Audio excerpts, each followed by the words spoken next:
Before dinner anyway. As it is 6:03 on Tuesday, November 19th, 2024, we'll call this regular town board meeting, Hermosa board meeting to order.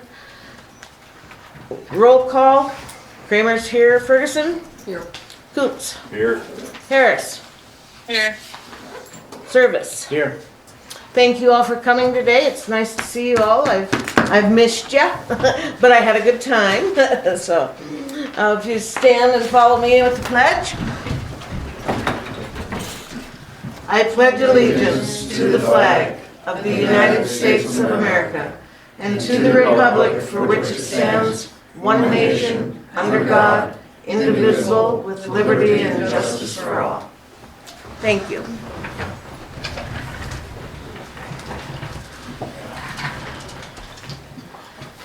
Call for changes. We have one item under engineer. It'll be item 5G. And it'll be discussion on the DW SRF loan cost estimate. Okay. Very good. Anything from anybody else? Okay. I take a motion to accept the... I make a motion, we accept the agenda as presented and amended. Okay. Donna makes the motion. Second. Cal seconds that. Thank you. All those in favor? Aye. Aye. Aye. Aye. Motion carried. Thank you. Consent calendar. The approval of November 5th, November 7th, and November 14th special meeting. I would take a motion.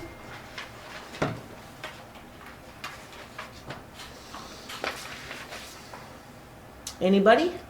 I'll make that motion. Thank you, Aaron. Who would like to second that? I'll second it. Donna seconds it. Is there any discussion? Any questions? If nobody questioning, we'll vote.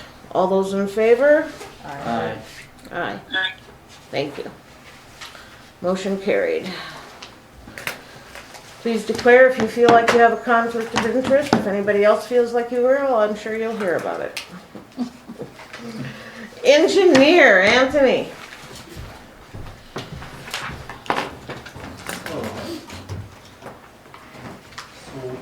First two are kind of related. So approval of sharing GIS data with Banish and Silversmith. So we currently have our GIS data in a format that they're shape files, they're called, and so those files we want to have the company or nonprofit that did them, Midwest, hand them over so that they're in that original format.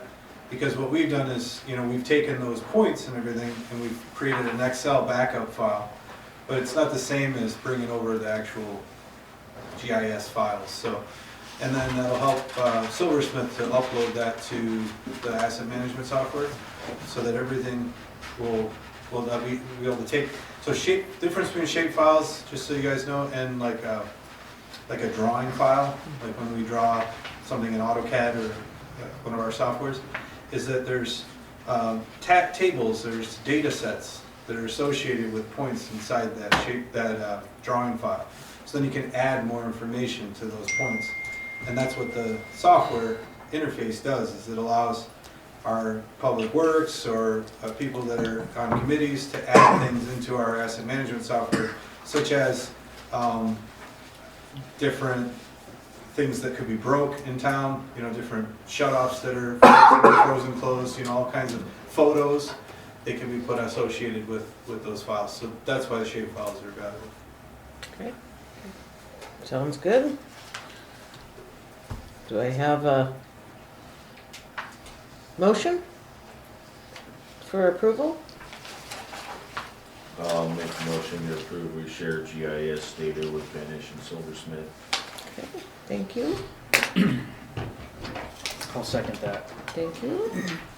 Any further discussion or questions of Anthony? Dan? So on that then, is that annual cost then forever, as long as we're using them at the 571? Yeah, that's the next item, but yeah, that's a shared copy. So, since they are connected, let me touch on that. So, thank you. so when we draw something, we'll draw it in a drawing software, sort of an AutoCAD or Roads MicroStation. Then from there, we convert it into a shape file, which is what the company is holding, is our shape files, which has some information on it. There's a free software that I was a part of. It's based in Germany called QGIS. So you don't actually need any subscription to view and manipulate the GIS data. That we can do for free. So in Europe, small towns got together and created their own GIS software to compete with Esri, which is like Microsoft for GIS, right? They want to monopolize everything. So I was a participant in that early on, about 10 years ago. So we'll upload QGIS on Jill's software, it's free, and then she can view the data, or she can view everything without having to pay any of those subscriptions you're paying now. Right. So then the next step beyond that is, how do we put that in a cloud-based software that can be accessed by people's phones or by a tablet out in the field, so we can add data through the tablet interface that then actually builds out that model, right? Of So that'll build all our infrastructure, everything as Everything. far as what we are. Yep. And so what this, and I'm just trying to get my head around it. So everything that we have in our presence already mapped on that infrastructure will then go along with this system. Mhm. And then you'll locate every valve, every fire hydrant, every, A lot of it's already there, but some of the stuff isn't there Right. because it wasn't built at the time. And what I suggest we do is maybe talk to the school to see if there's like a high schooler that would like to do a summer thing of putting data in. Maybe Benish would even pay him to do that and help to build out the software at a good price, you know. Great idea. It's something that can be taught to someone for data input. Maybe I they want to was study actually- engineering or something. Gonna ask you how long this would take to get transferred over. Oh, immediately it'll be transferred over, so it'll be instantaneous from the data you have. But then it's always a work in progress. There's always extensions being made or different additions being done or things that we discover that weren't in the original file. So, So, I mean, I love the aspect that we can have it open to whoever, but Mhm. there's also, we don't want it open to everyone. yeah. So we'll need to have a meeting, I would say, to discuss that, who gets to have, What access? So you can Access, put levels yes. of access right, with exactly. a username and password, Mhm. individual.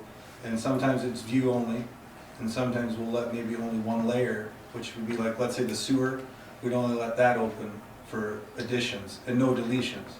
So there's things that we can do so that they don't delete stuff or mess stuff up. We'd always have the backup in GIS. So. And when do you think that meeting might be beneficial? If we're Well, gonna we're be, gonna kick it off. I think it would be nice to see it all up, up and running. I know that Tim, so there's been some shuffle of our customer service representative or manager. My friend Ray Cook is now working for McGuire Tank, so he's giving me a price for our north water tank. oh, great. I told him you gotta beat the people of Minnesota. And then his son filled his position, and then Tim Bresnahan, who was our rep in Michigan, is actually our rep here. So the same guy that did my 7 towns is doing Hermosa. So Tim should be able to walk us through the process of getting the little handheld for maybe, we don't really need that till maybe the summertime. We can hold off on that. But get the system operational so we can look at it, and then we could have a meeting maybe in January. Okay. Just so that everything's up and running. Aaron? I just want to say, should we clear this motion that's on the floor and then we can discuss? That's fine, it all kind of ties together, but yes. Okay, Dan? and one more thing then, Midwest can't go to another level, because that was the big thing when Joe was working with it, was the rest of the updates on the infrastructure, because I know she was supposed to get with Mr. Ferguson. There's a lot of stuff that wasn't entailed and brought in on Hermosa Hills to the North Water Sewer, then making sure everything in the alleys and stuff was done, and I know she was working through that, so I don't know. Who? with Jill. Jill on Oh, that. Jill will just be moving to that software, new software. Jill is very excited about this new. Good. It's actually That roughly was the my same next price. question is, what is Jill, is it gonna make it easier for her? Yes, Nice. it'll make it easier for everybody once we all get used to it. We had a presentation on it a few days ago. We had a Yesterday, right? It was only yesterday, wasn't it? I don't know what day it is. Anyway, but that it was very, very good and very informative. So, yeah. Thank you. Kent, So this is the contract they're proposing, Mhm. okay. There's some real troubling language in it, Is there? legal standpoint. Number one's an easy one, that's Michigan jurisdiction. Oh, well, that needs to One be is changed. South Dakota. Yeah, yeah, yeah. The other one is indemnification, where regardless of what happens, in any manner arising from or related to their services, or this contract in any manner whatsoever, that we're holding Silversmith harmless and indemnified, including attorney's fees, including this, including that, from any action or alleged lack thereof. I mean, it's very sweeping, and I would not advise agreeing to that and a few of these other provisions in it. okay? Now, we can make that language where it's reasonable that in the event we do something and they are sued for it, then we indemnify and hold them harmless. Mm-hmm. But this is like Major. a turkey shoot. This is not good at all. It's egregious language.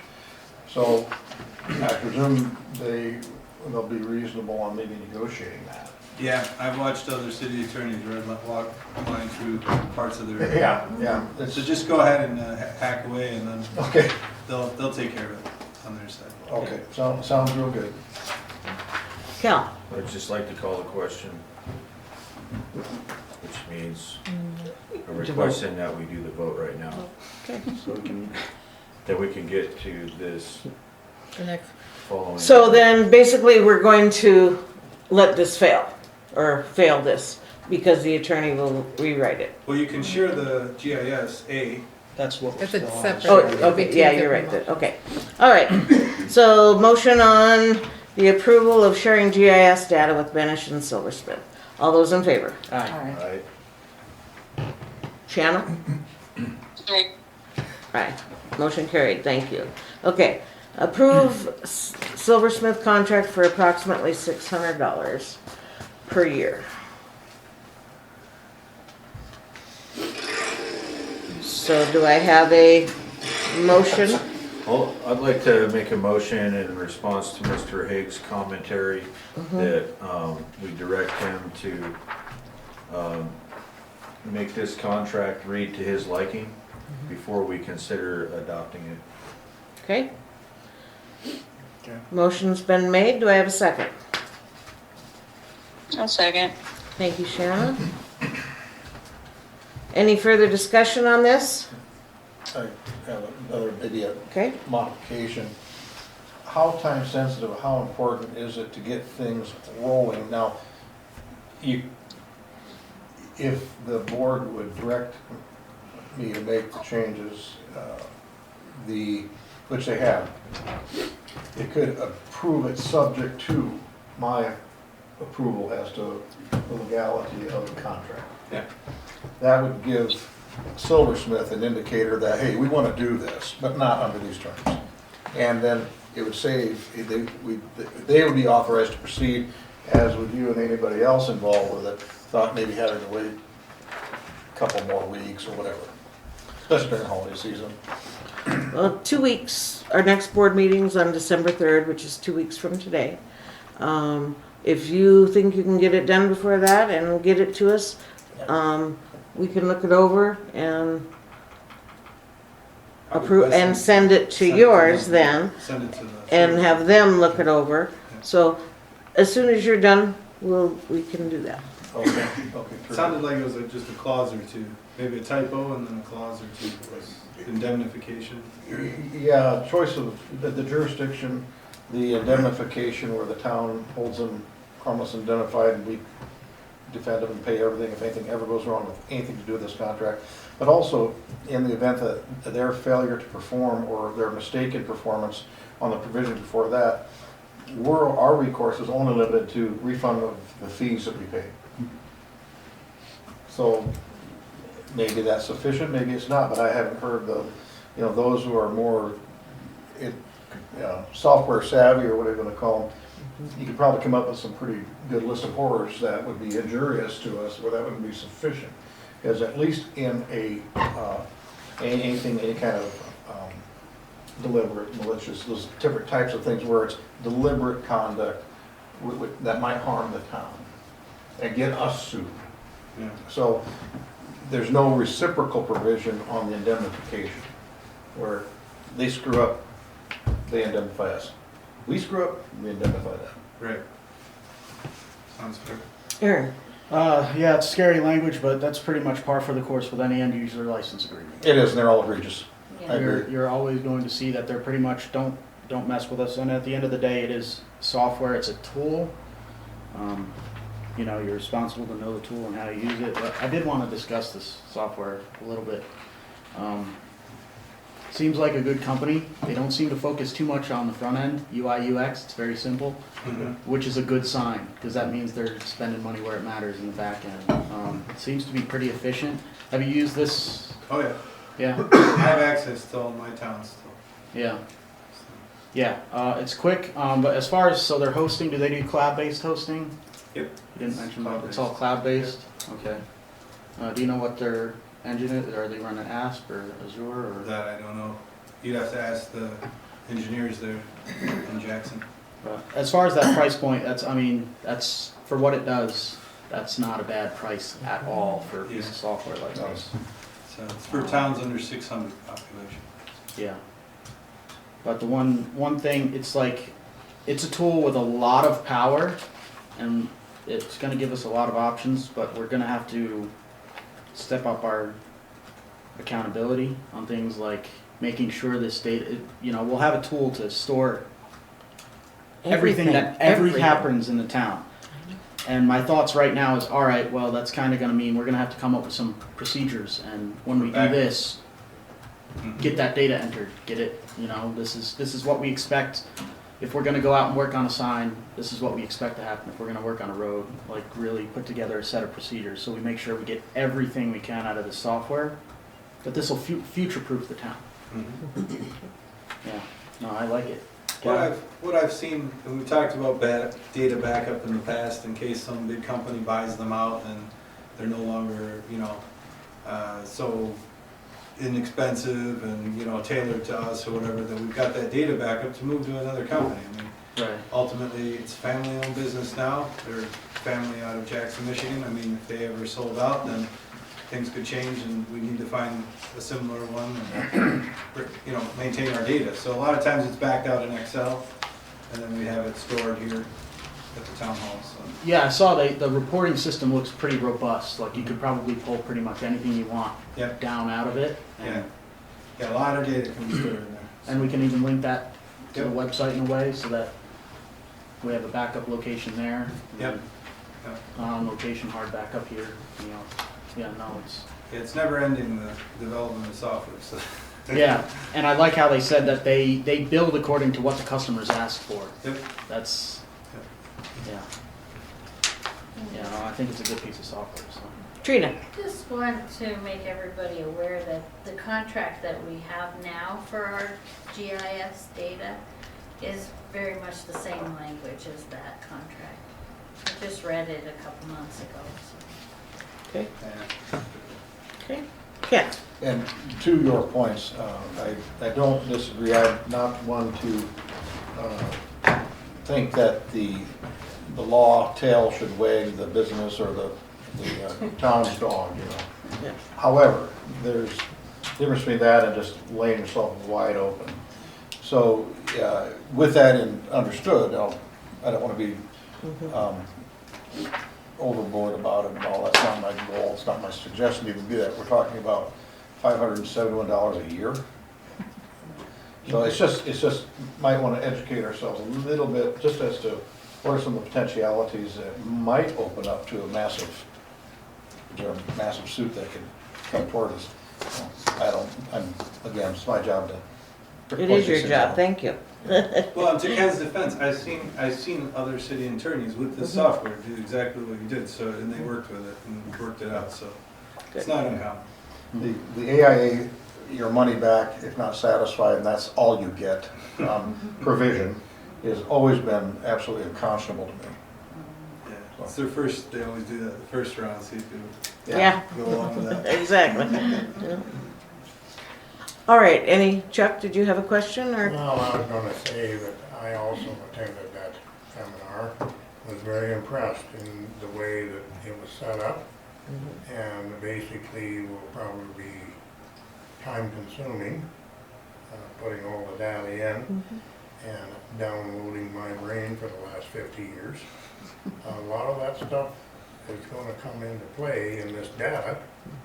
So, and Cal made a good comment on that, of documenting stuff, and, so far I've been going by my daily ledger and copying that and filing it, which is a poor man's way of doing it, of course.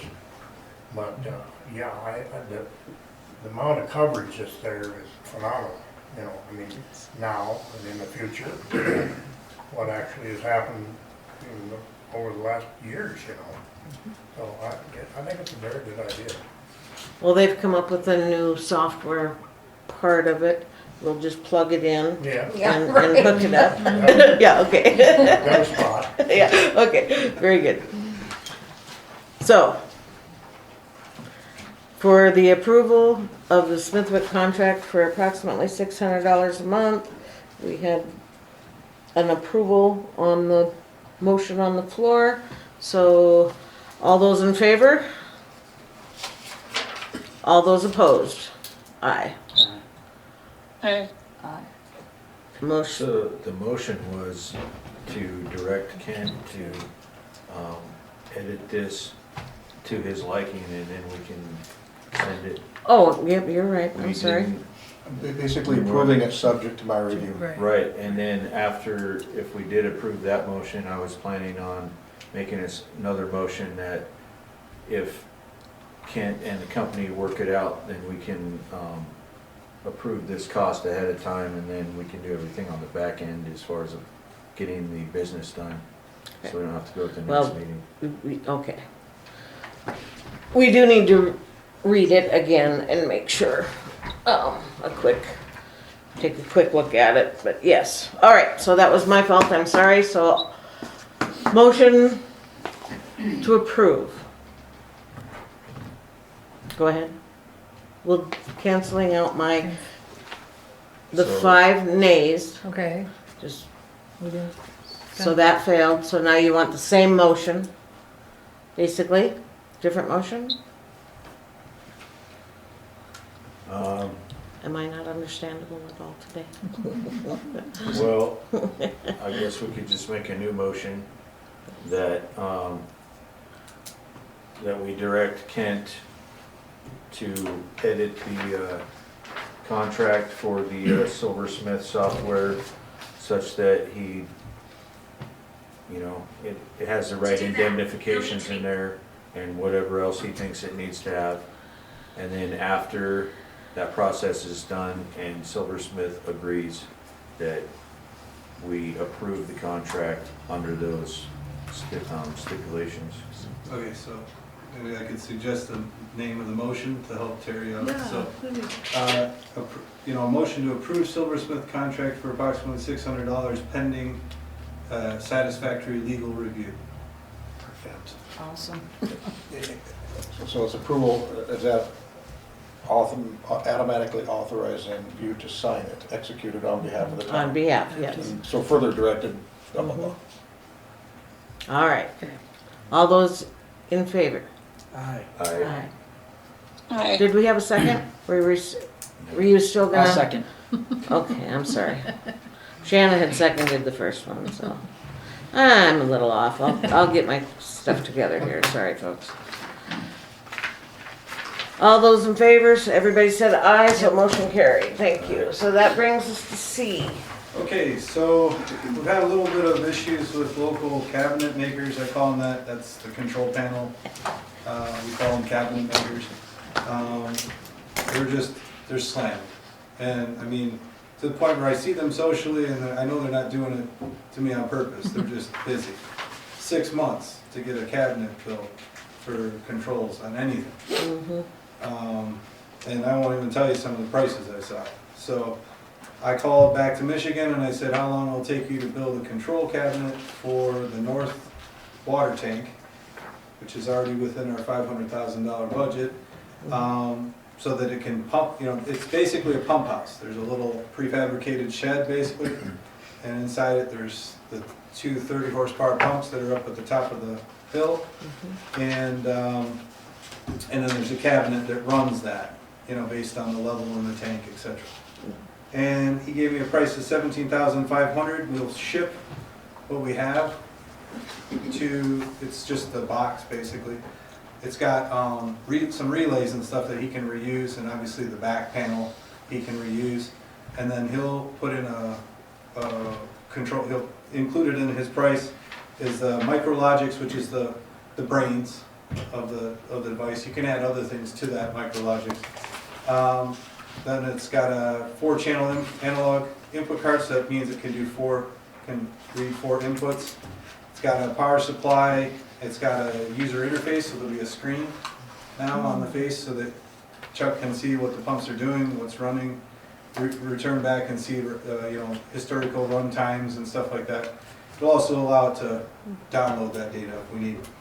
And then building it all out, and then they'll ship it back to us. So, other than shipping, we don't have taxes. So other than shipping, there's no additional cost. And it's how much? $17,500. And they'll have it done in 4 to 6 weeks. How much do we have a order for? Pardon me? How much did we have in the contract for? For that part of the contract? I don't know. Was it You mean the defined? breakdown? Yeah, it's within our budget for a control panel. Because we didn't have to pay for any pumps. Right. I think we had like 30-some thousand, including pumps, and pumps we're reusing, so it's just the control panel now. Right? Yeah. Do you guys already have your 4-channel analog inputs selected for this? Or They'll is this- program it. It'll be programmed. Yeah, I gave them the operational parameters. I mean, 4 input channels seems kind of low to me. Do we have the ability to expand that in the future? Yep. If we want to add more sensing capabilities, such as, at some point, I don't know if this is technologically feasible, but what if we could do automatic E. coli counts and stuff like that, and all that Or type chlorine. of stuff? Yeah, I chlorine. mean, we just need the right sensors Residual. to Yeah. put in there, but, so that's why I'm thinking 4 channels is kind of low, but. So like sensors will read data, and then the data, so a controller gives 2-way communication, a PLC. So with a sensor, we'd only need 1-way communication to a data collector. And then the data collector can then transmit that data through one channel in the Micrologics. So we won't have to hog all the channels with the sensors. We could have that put in a data collector. So you're gonna have a secondary chip that's gonna be like an analog multiplexer essentially? Well, you can add to it. So the Micrologic is about that big, and then you can add additional modules to it that Mhm. give you more data input. Yeah, and We could probably, this PLC is, You want to see? You know we could that probably bring it up on the screen, yeah. And the company, so Micrologics is by Alan Bradley. Alan Bradley's owned by Honeywell, so that's like, Rockwell. So that's like the people that send Yeah. stuff to space. I mean, I'm just concerned that if this PLC is sized for only 4 input channels, and then we decide in the future that we want to expand our capabilities at the treatment plant, are we gonna have to upgrade controllers and things like that, or? So this isn't for the treatment plant. This is just for the tank on the north hill. Oh, okay. Yeah, and so the base version is the Micrologics 1100. So we're doing the 1400, so that means there's 3 other, you can multiply that by 3, but we could expand that to. and still be able to handle it. So I'm assuming it's serial, so the 1.4 channel will communicate with the micrologics, probably serially, and the micrologics can probably take at least 3 other cards, I would assume. Yes. So yeah, so like if we wanted more inputs, it would just be You getting. don't have to explain it to me, man, I know this shit. Well, so let me tell you what it does. So what that PLC will do up on top of the hill, there's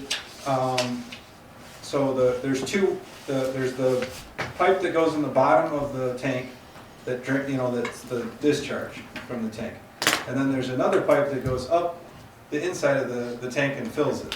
So they're separate pipes. That pipe that discharges out is connected to a solenoid valve, an actuated valve. So that when it's pumping, it won't pump in a circle. It'll shut the valve to the tank, and it'll draw from the town and pump it to the top of the tank.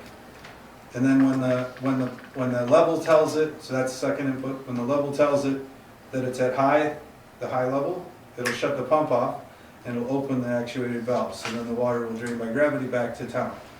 So that way, so that's really all it does. Doesn't really, so that's like 2 channels right there. So we still have 2 extra channels in terms of input. Got the level sensor and the actuated valve. And the output, they're all gonna use the existing motor controllers and everything? Relays? Yeah, starters, relays, they're still good. The Okay. ones in the box there. All right, any further questions? I'd entertain a motion to approve. I'll make that motion to approve Thank you, Aaron. quote from Solvic Mills. Do I have a second? I'll second it. Thank you both. I put Donna down as a second. Any further questions? None? All those in favor? Aye. Aye. Motion carried, thank you. D, Okay, so I want to piggyback on our 2-day visit from FEMA last week. So I don't know if the community all knows about it, but we've had visitors from FEMA, our Region 8. And so because we're in the Cedar Zone, which is a special risk zone that gets extra special attention from FEMA, they sent us over to their regional directors for the Building Resilient Infrastructure Program, and they came out and assessed kind of our needs. Obviously, we're putting priorities down, and Dan had a chance to participate in the second day as well, and bring a lot of historical perspective. The big things that came out of that were, we obviously have to deal with interacting with the railroad. RCPE runs through here, and a lot of the things that we're trying to achieve either involve us going under the railroad, redirecting through a railroad trestle, dealing with paths for people that are on the east side of the railroad to get to the west side if the train is crossing the tracks and shutting things down. Some of the immediate concerns were when the train is closing the road off, and kids need to get to school at that time, and they're climbing underneath the train and to walk to school.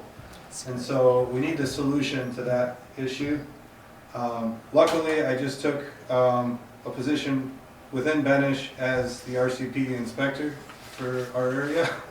So I start December 2nd inspecting RCP at-grade crossings. So I should be able to talk to our regional director here in Rapid City about helping the town get some approvals for things. They said already that it's no problem to do the sewer plan where we would do a trunk sewer and go under there. I need to work with them on a wildlife crossing that would allow the kids to get through the wildlife. It's called a wildlife crossing, but it's for pedestrians, so kids can get through that same spot at the end of Whitney there and get up to school. And that's going to take some time. So he advised me to start now in terms of showing the maps and things that we want to do. even though FEMA's gonna be working with us, because FEMA won't pick it up and run with it if they don't know that RCP's already been contacted and is willing to at least discuss it, right? So, it's a 3-year program, that DTA, the Direct Technical Assistance Program, so I think within that period of time, we should be able to accomplish those things if we start now. So, what Neil, our planner, had suggested is, obviously the GIS, which you approved earlier, is gonna help us with all the maps. And then he's gonna determine if there's any town school bus routes, current land use, areas with sidewalks, primarily in residential areas, identify bike trails in town, areas of special concern, truck traffic, difficult terrain, natural hazards, census tract showing the ages of the projections, for projections of the current and future school children population, parental drop-off sites. So he's going to use our GIS that we're basically bringing into a situation where we can edit it ourselves, and he'll put in these items. So then we can print those out and share them with RCPE for review. So this is just a discussion. It's not there's no approval here. It says discussion on maps and proposals for crossing on the railroad that is part of FEMA grants. So what I'd like is just let's put together a proposal of what it would cost to do this. I don't think any of this would be eligible for, we might be able to get it from the existing grant, potentially, because it's been awarded. Go We ahead, need to Jill. check with that. Go ahead. Well, actually, We match by the it. end of this week, we should have the DTA mitigation strategy back from them, at which point we'll have discussion next week and probably sign the MOA at the following meeting. However, we don't know that they will have that particular project on their strategy because it needs to go with the project. It needs to go with your sidewalk, or it needs to go with something else. It's not gonna stand alone and pass their scrutiny. It has to be with something. Because it's probably one of the most expensive projects, according to what they said, that we would probably undertake with them. However, also, just keep in mind, that in the past, Headwaters has stepped in and paid our engineering fees on these projects. So this might be something that we could wait and bring to the discussion when we get that back from FEMA. And Headwaters will be with those discussions also. And as I said, if it's not on there, we can ask to add it. But it's just a little premature right now until we know what they're looking at. And then if we can get it on there, at that point, we can also ask Headwaters, can we have finished, do this and get started? Are you willing to kick in and help us on this? Rather than just, jumping in and starting right today. Okay. If we can get some of the dollars for it, I think we should. Okay. Thank you, Joan. The meeting, the 2 days were very informative. I was very glad that I could attend every minute of it, and I think that most everybody was there that felt the same way. Very beneficial. It'll be very beneficial for the town. Anthony, can we just leave this one pending then? Yeah, there was no vote on this one. But, Right. I'm reminding you, we're talking about RCPE here, so Yes. that's a discussion we want to start as soon as possible. So this stuff can take a while. It can take, from what I understood, the award that we were granted could take up to the end, into next year before they actually. Oh, for the big grant, yes. Yes, and that's the one I'm referring to. So that one's been awarded, so we're just awaiting the release, I guess, of that. So usually in these grants that are awarded, they'll retroactively reimburse you for expenses from the date they notified you of its award. So we just need to verify that there are eligible expenses and at what date do they'll start. There's nothing in that grant concerning going under the railroad. Well, these are just maps and things, so obviously we're trying to Maps. plan. And that's a scoping grant, so it's completely about planning. So, All right, Like I said, we'll be having a discussion next week. And, you know, if we Yeah. can get extra dollars to help pay for that, I think we should. sounds good. okay. Anybody else have any comments or questions? All right. E,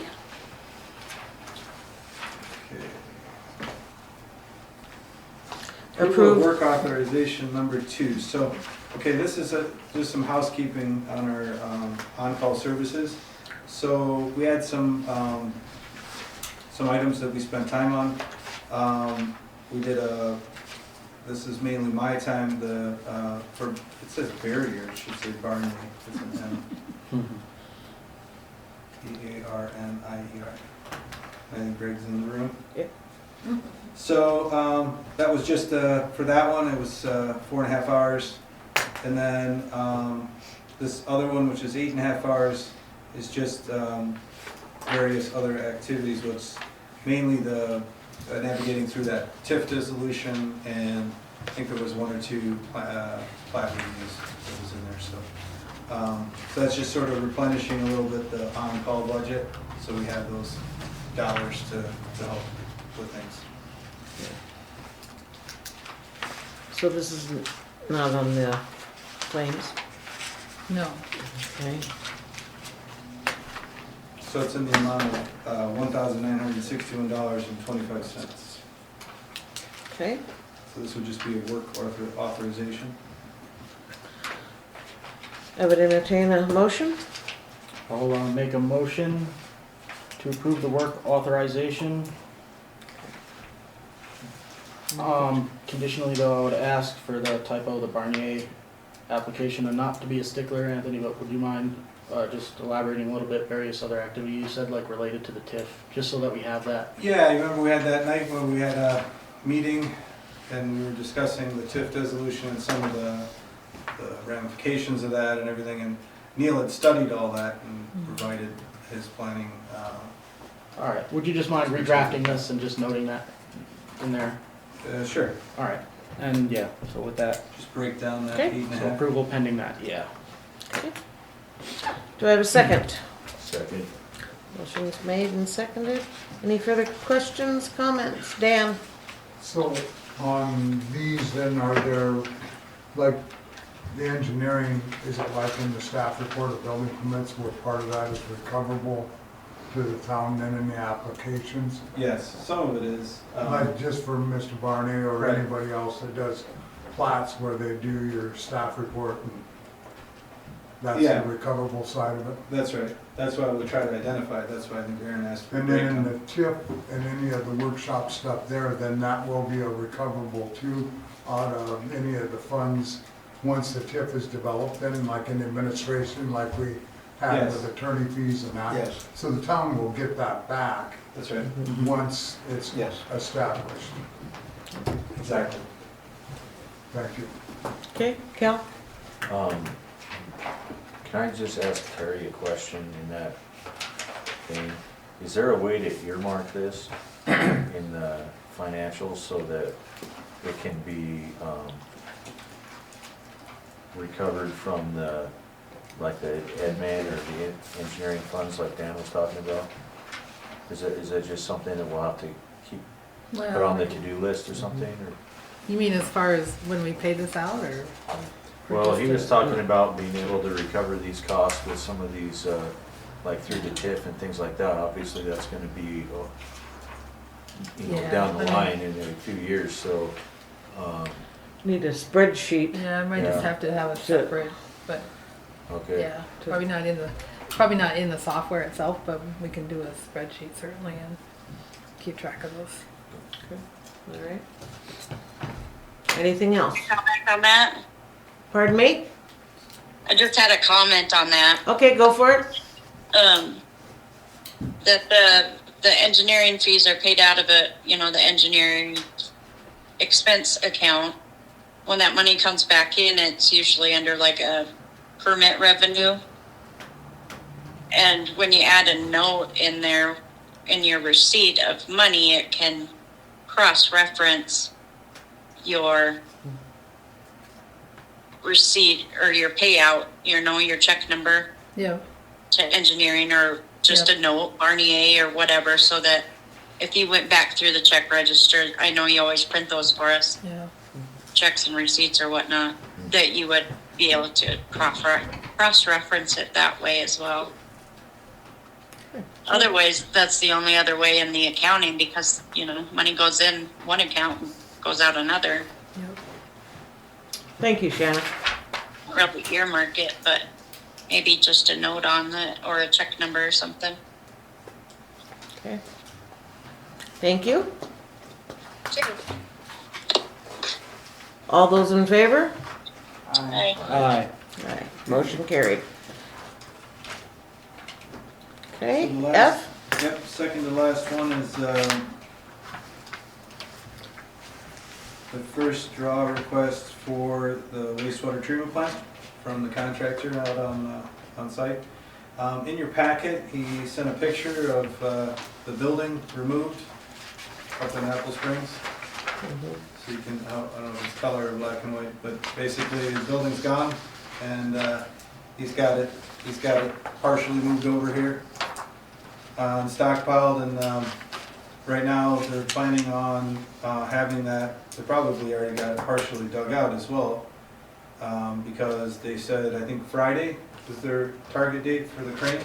So the crane will arrive on site over at our lagoons, well, it'll arrive in Apple Springs first, load on a trailer, and then it's 40 feet long, so, and then I think what they're gonna do is, they're gonna do some modifications to the drop box while it's on the trailer to install the drains. So that way it's not hard, because here we have a big hole that DPW is cut in the ground for the new drop box to come in, so. So it's probably gonna be easier for them to do those modifications to the box for the drains, and then when it gets here, they just gotta do the piping. And so that'll all happen Friday and then Monday. So by Monday, we'll have our treatment plant in the ground, and then it's just a matter of connecting all the pipes and drains, and then it'll be a building put over it and heating system, and we should be operational next month, I'd imagine. That is just so awesome, so exciting, really, for the town. We've been waiting so long for updates and changes, and so thank you for all your hard work. Thank everybody for all their hard work. Yep, so I think he's done 30% so far, so I recommended approval. Okay. I would entertain a motion to approve the pay application number 1. I'll make the motion to approve, and this is for the $45,000 Yep. for the work completed to date by Conifer Construction. Second that. Donna seconds, thank you. Any further discussion? All those in favor? Aye. Aye. Aye. Motion carried, thank you. That brings us to G. Okay, so G is, I sent everybody kind of late, a little bit late, because I had a discussion with DANR about our loan, our DWSRF loan. And tomorrow I meet Tim Hall, who's the water operator in New Underwood. He's giving me a tour in the morning of their WRT. I didn't have a chance to get out there, so I wanted to get out there before the holidays. So basically,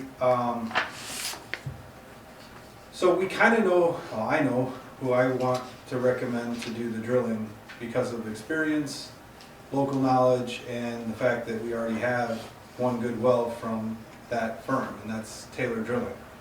I talked to DANR and I basically told them I don't see why the Brooks Act, which says that towns don't have to pick the cheapest engineer, also doesn't apply to drillers, and that the town has to pick the cheapest driller, because there's definitely people around that would give a price, and I would be very afraid with what happens, and we've had a bad experience. So I don't want to drag the town down that route. So she said, Suzanne, our coordinator at DNR, Suzanne McKinley, said there is ways for us to, she said if we want to use the DWSRF money, the preferred route is to do the bid process, but that we wouldn't have to select the lowest bidder.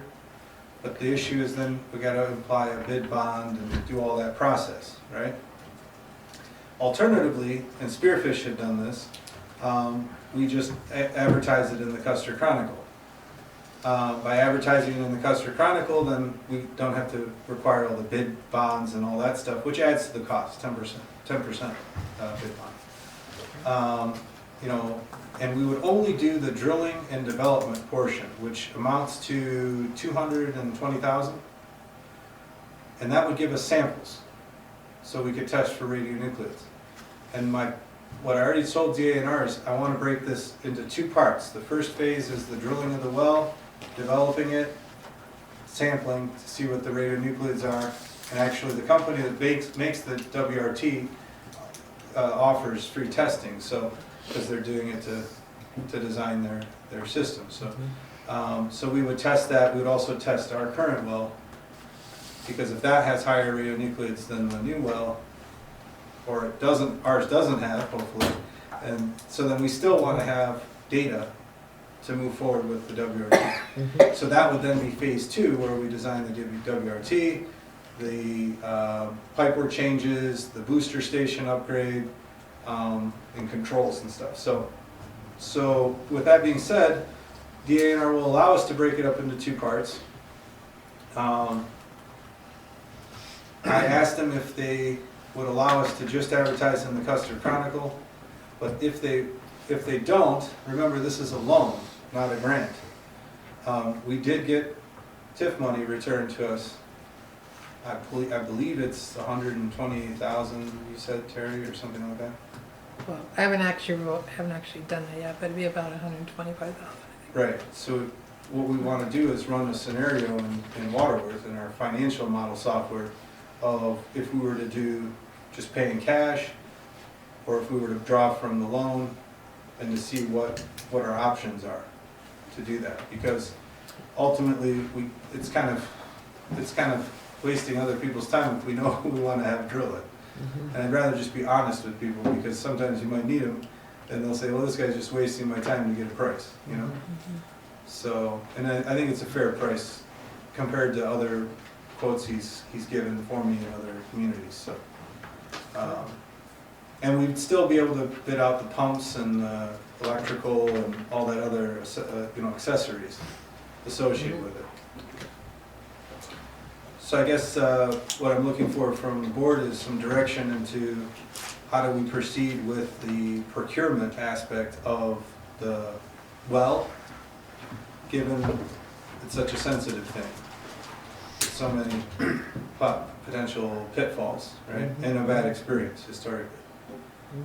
Yeah, that's for sure. Cal?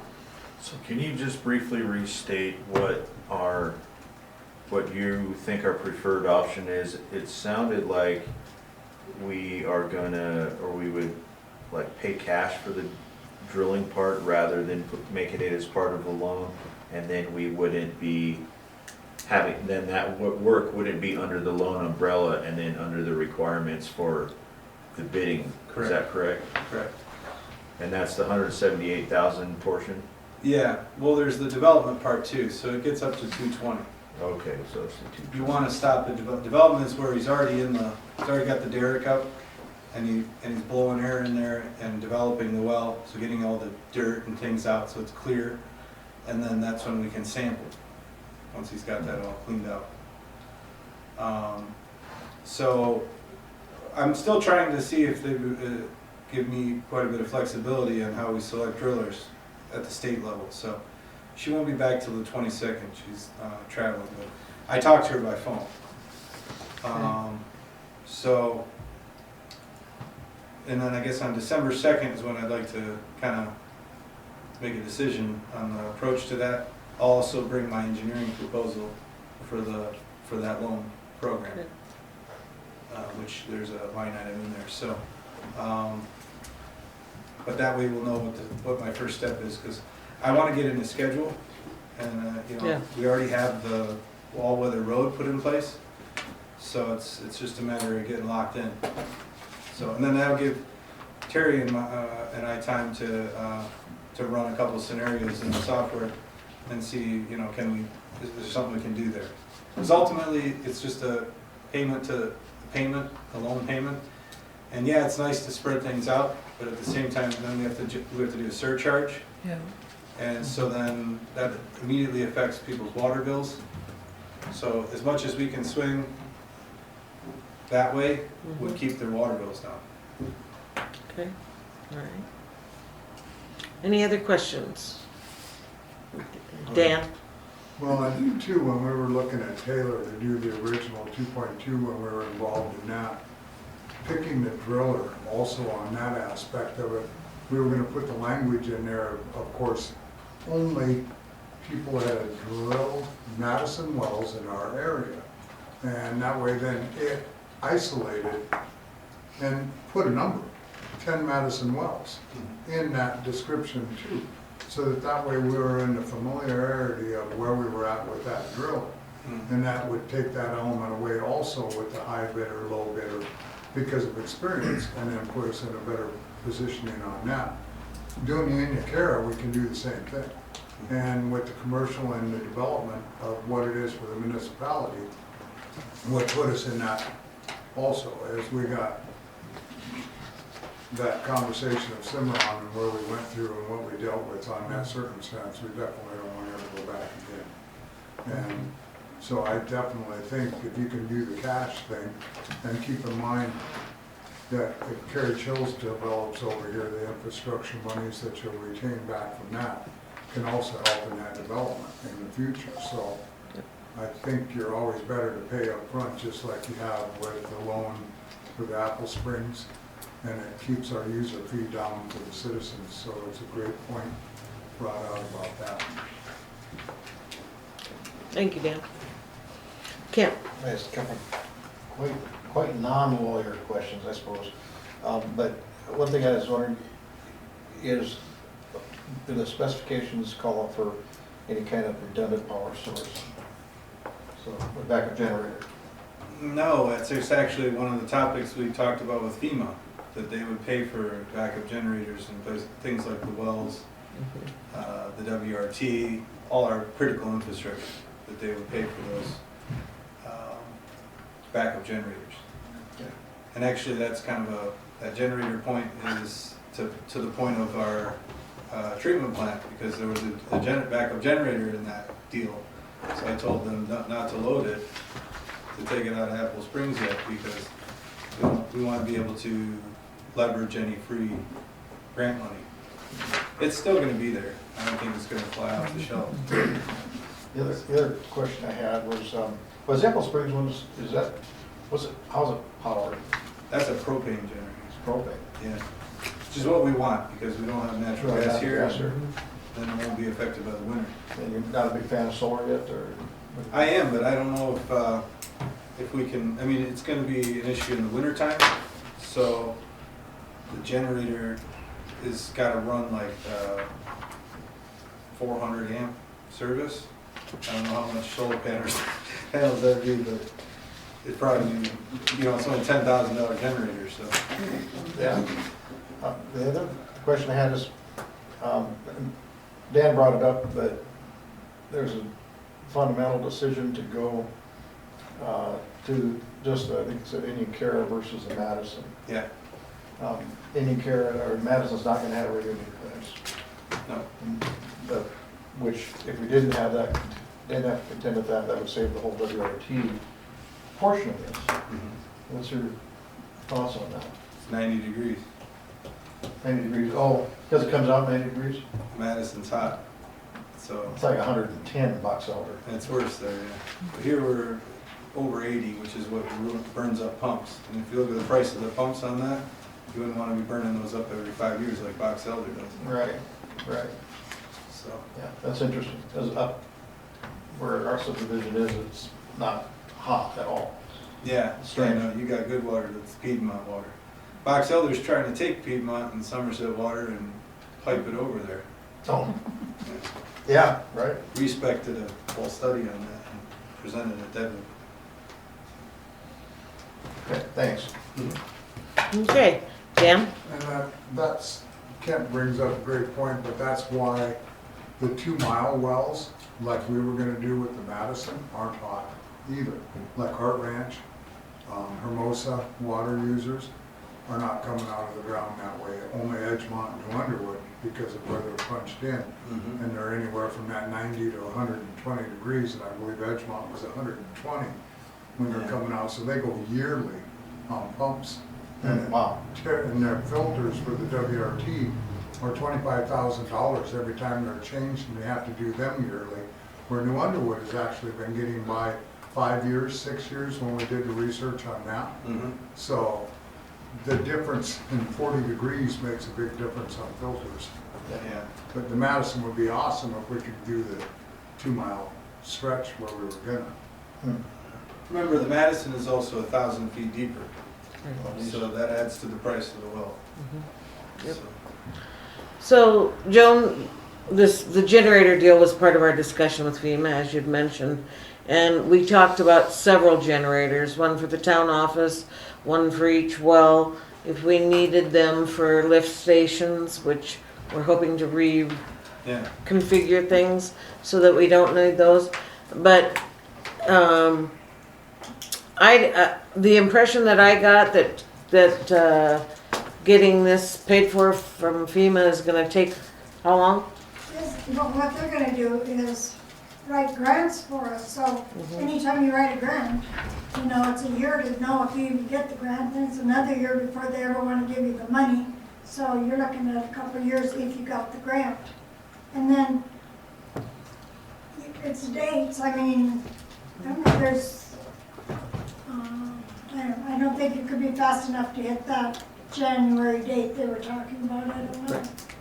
So that being said, do we need to go ahead and purchase this one and go for the other generators in the 2-year period? So, short answer would be no.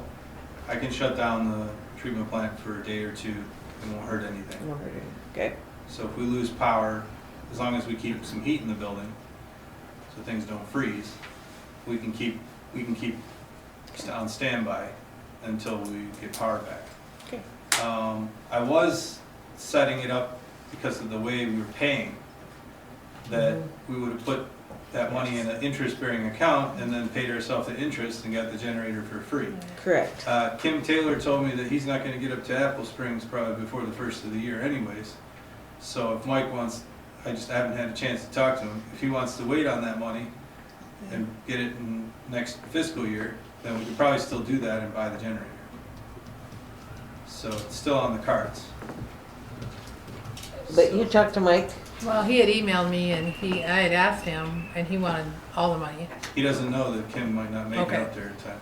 So, Kim won't know anything till Thursday. He's sitting at Butler Equipment. I don't know if you drove by, if you've ever gone north on the highway, but his rig that's gonna drill our well is sitting, if he drills us, is sitting over there at Butler Equipment. He's waiting for the engineer over there to tell him if he can leave or not. Okay. He only got 45 gallons per minute out of that well. That's a Metalusa. So. Okay. More data. Because he's going, that funds from our treatment plant are going to pay for the Apple Springs well number 2 that's being drilled by Kim Taylor. So money is all kind of, one's paying for the other. Yeah. Every community is using their resources and reallocating, so maybe we can still make that work, but I haven't had a chance to talk to Mike. He probably doesn't know that yet, that Kim might not make it. Cal? So in the event that we do have to pay Mr. Short all at once, then we should just go ahead and buy the generator because we don't have the option to use Yeah, the financial you can opt for instruments that. to pay for it. Yes, you can have to do that. Yeah, all right. Joan? In our discussions next week, we could also check with them on how difficult this grant would be for generators. And I don't know if it's possible possible to get it in by the January deadline or not, but certainly wouldn't hurt to ask. Yep, very good. That would save almost a year. And what is what day next week? Do we have a Don't know date? yet. Don't know yet, I okay. know as soon as we get their mitigation strategy, they'll send that, they said hopefully by the end of this week. Okay, all right, thank you. Thank you. That brings us to planning and zoning. 2024-44 building permit, 105 North 2nd Street, to replace an old shed with a new 12 by 16 shed. So that's, The church. yeah, and they had a 10 by 12 there, and they're replacing it with a 10 by 16. Is that the one that's right behind the playground there somewhere? Yeah. Like the playground, Yeah. and Oh. the shed is right behind Oh, it? it's the Lutheran. Second, Oh, no, it's a UCC church. Yeah. Oh, no. it's not. Oh, so it's here, behind, right? behind the building up, behind the big church up here. So Oh, kind okay. of near what's Jerry's property now. No, not Jerry's anymore either, because it's old, but yeah, that way. Is it on your new property or is it on their old property? it's on their old property, because they had a shed there before. And they're putting it in the They're same just- place. Yeah. Okay. However, they're replacing it with a 12 by 16, which is much larger and requires permitting, where before it really didn't even. Yeah, and they didn't have Yeah. to get a permit before. Mhm. Entertain a motion to approve or just whatever, to not approve? I make a motion, we approve the permit for them to build a 12 by 16 shed. Donna makes a motion, do I have a second? I'll second that. Thank you, Aaron. Discussion. Yeah, go ahead, Deb. Have they already tore it down? Because I've seen them over there working. Already Last couple building? Mornings. We're tearing the old one down probably, right? I think they have the pad down there, I think that's what Margie was in today and was asked about. But I don't think they put the, so I don't know if they're moving one in, like a pre-built one, they're gonna set on there, I think is what she said. Dan? I guess in past history, if you start work before your permit's approved, or you're doing any demolition, that there should have been a separate permit for the demolition too, and a moving permit for moving it, and then wait for approval before the work starts, and then the inspection portion of it. I guess I kind of. Yeah, I'm not Back sure, history. Jill went home, she wasn't feeling well, so she's kind of the one that did all this. So, I just heard a little bit of it today, so.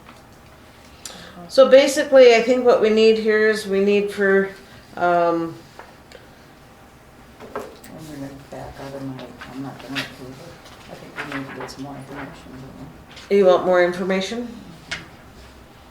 And if they've started, they for the demolition permit. I mean, but then it's a nonprofit. It's a nonprofit, it is a church, and in the history of Hermosa, that's kind of, we've been more lenient, that's not quite the word either, but yeah, Joan?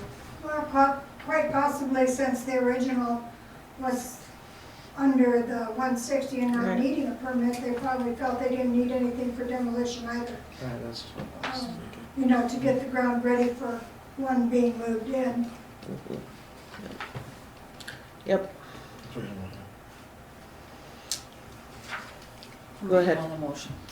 I make a motion that we waive the fees. we have to fail the first Yeah, we have motion to- first. All those in favor? Aye. No. Nay. I nay it.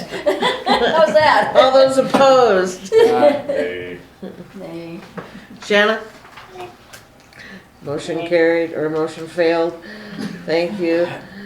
Next motion then. Okay, being it is a church, and it's nonprofit. I make a motion that we waive the fees for the demolition and we approve their permit with inspections handled. It has to be inspected yet. Okay, Second that. motion made and seconded. Any further discussion? Deb, Are they putting concrete down? already is. Oh, Isn't it? On the new building? It's- Because I was just wondering if they did Chuck inspect it? They didn't check anything for foundation.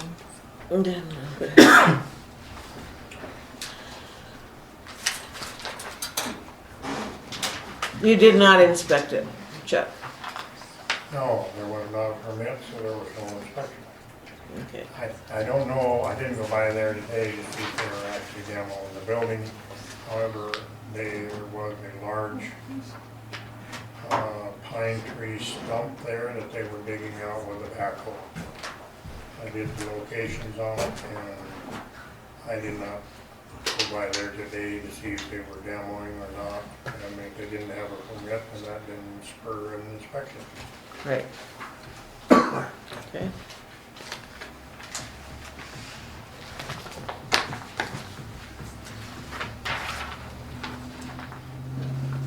Well, so motion's been made exactly as it says. What? Would you repeat it? Waiving the fees for the demolition permit and approving the permit with the required inspections.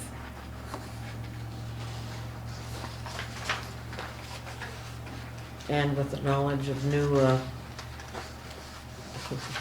permitting, they need to understand the permitting processes for the future. I know that they have, they purchased one of the lots from Jerry up there, and so we should inform them that any future building, even shed size of the 160 feet, needs to come to the town. Okay. Is that all right with you? Okay. Yeah, I think we should be able to approve it. I don't, you know, approve the grant and sale. All right, any other discussion, questions, comments? All those in favor? Aye. Motion carried. Cal, I didn't hear. I'll just abstain, I don't really understand, I need to read the ordinances on this again, so. Okay. Thank you. That is one thing we need to work on. We need to go over the regulations for these things and how we're gonna handle what the planning department, planning and zoning used to do. And because we are coming up to a time where we're gonna have a lot of permits, and we better have our group together and know what we're doing, and probably add Anthony and more, more suggestions and comments from our engineers about the planning and zoning. I don't mean to interrupt you, dear. You don't have to talk. Okay, all right. All right. So motion carried. That brings us to claims. Entertain a motion to approve.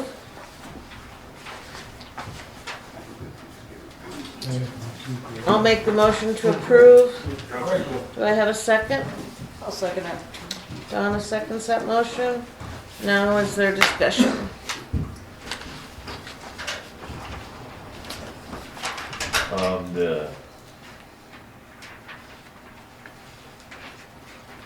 Yes.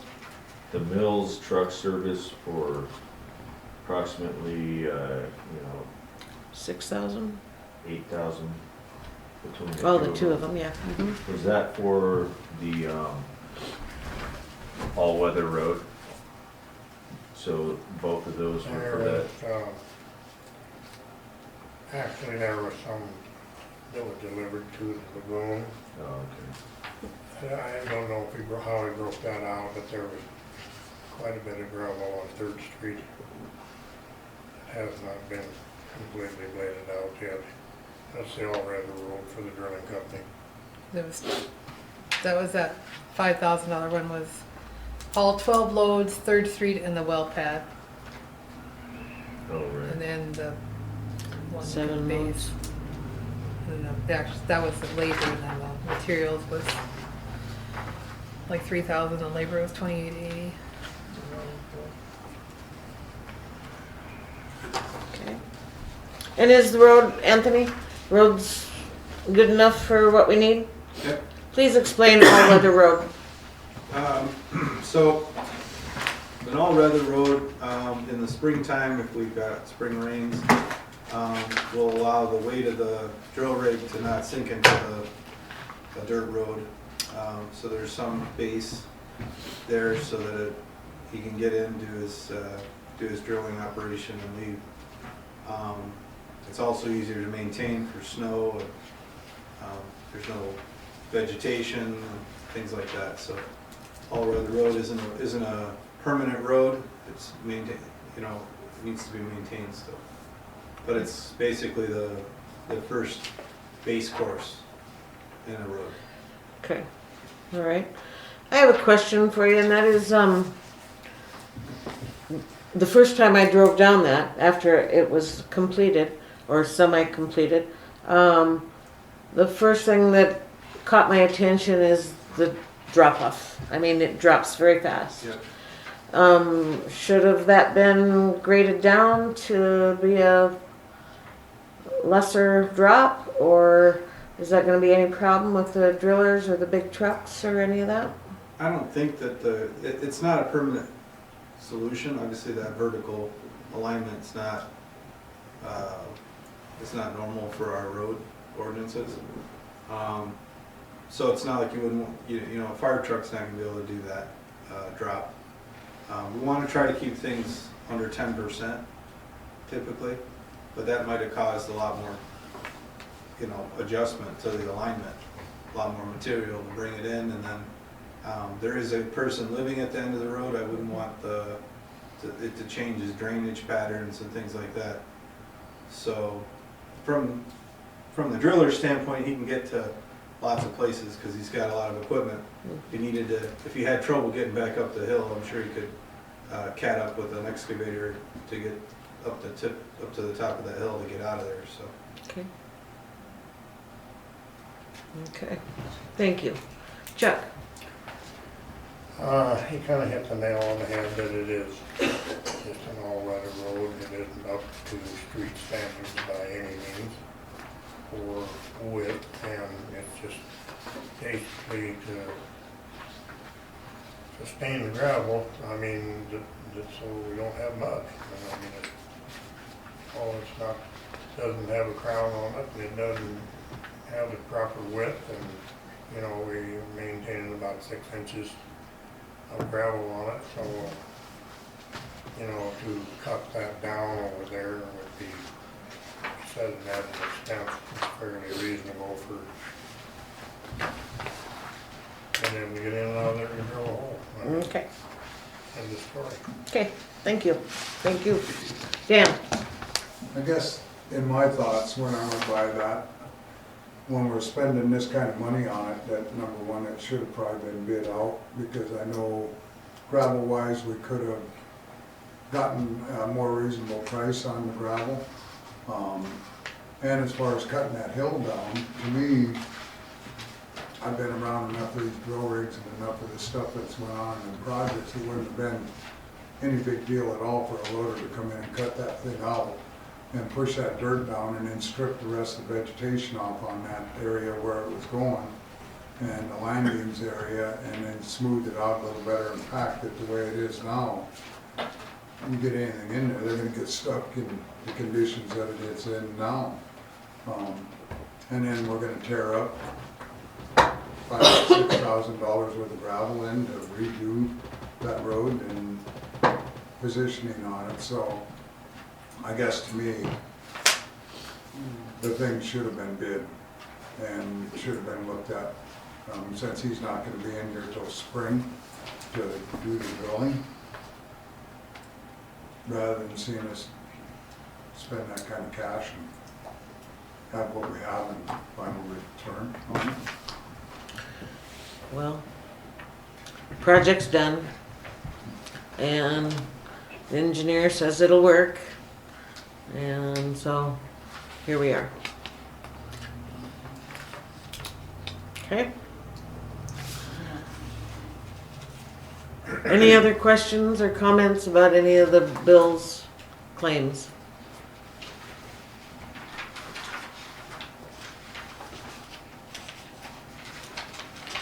All those in favor of approving the claims? Aye.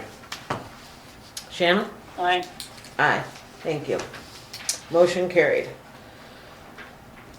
That brings us to law enforcement. And nope, no logs. No, I didn't get a log. Any, everything looks good, nobody's complaining, okay, very good. Abatements, none here. That brings us to legal.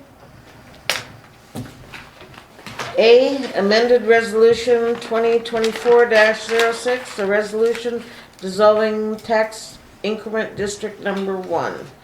This was already voted on and approved.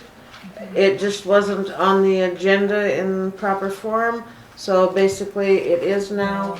Well, it's more of a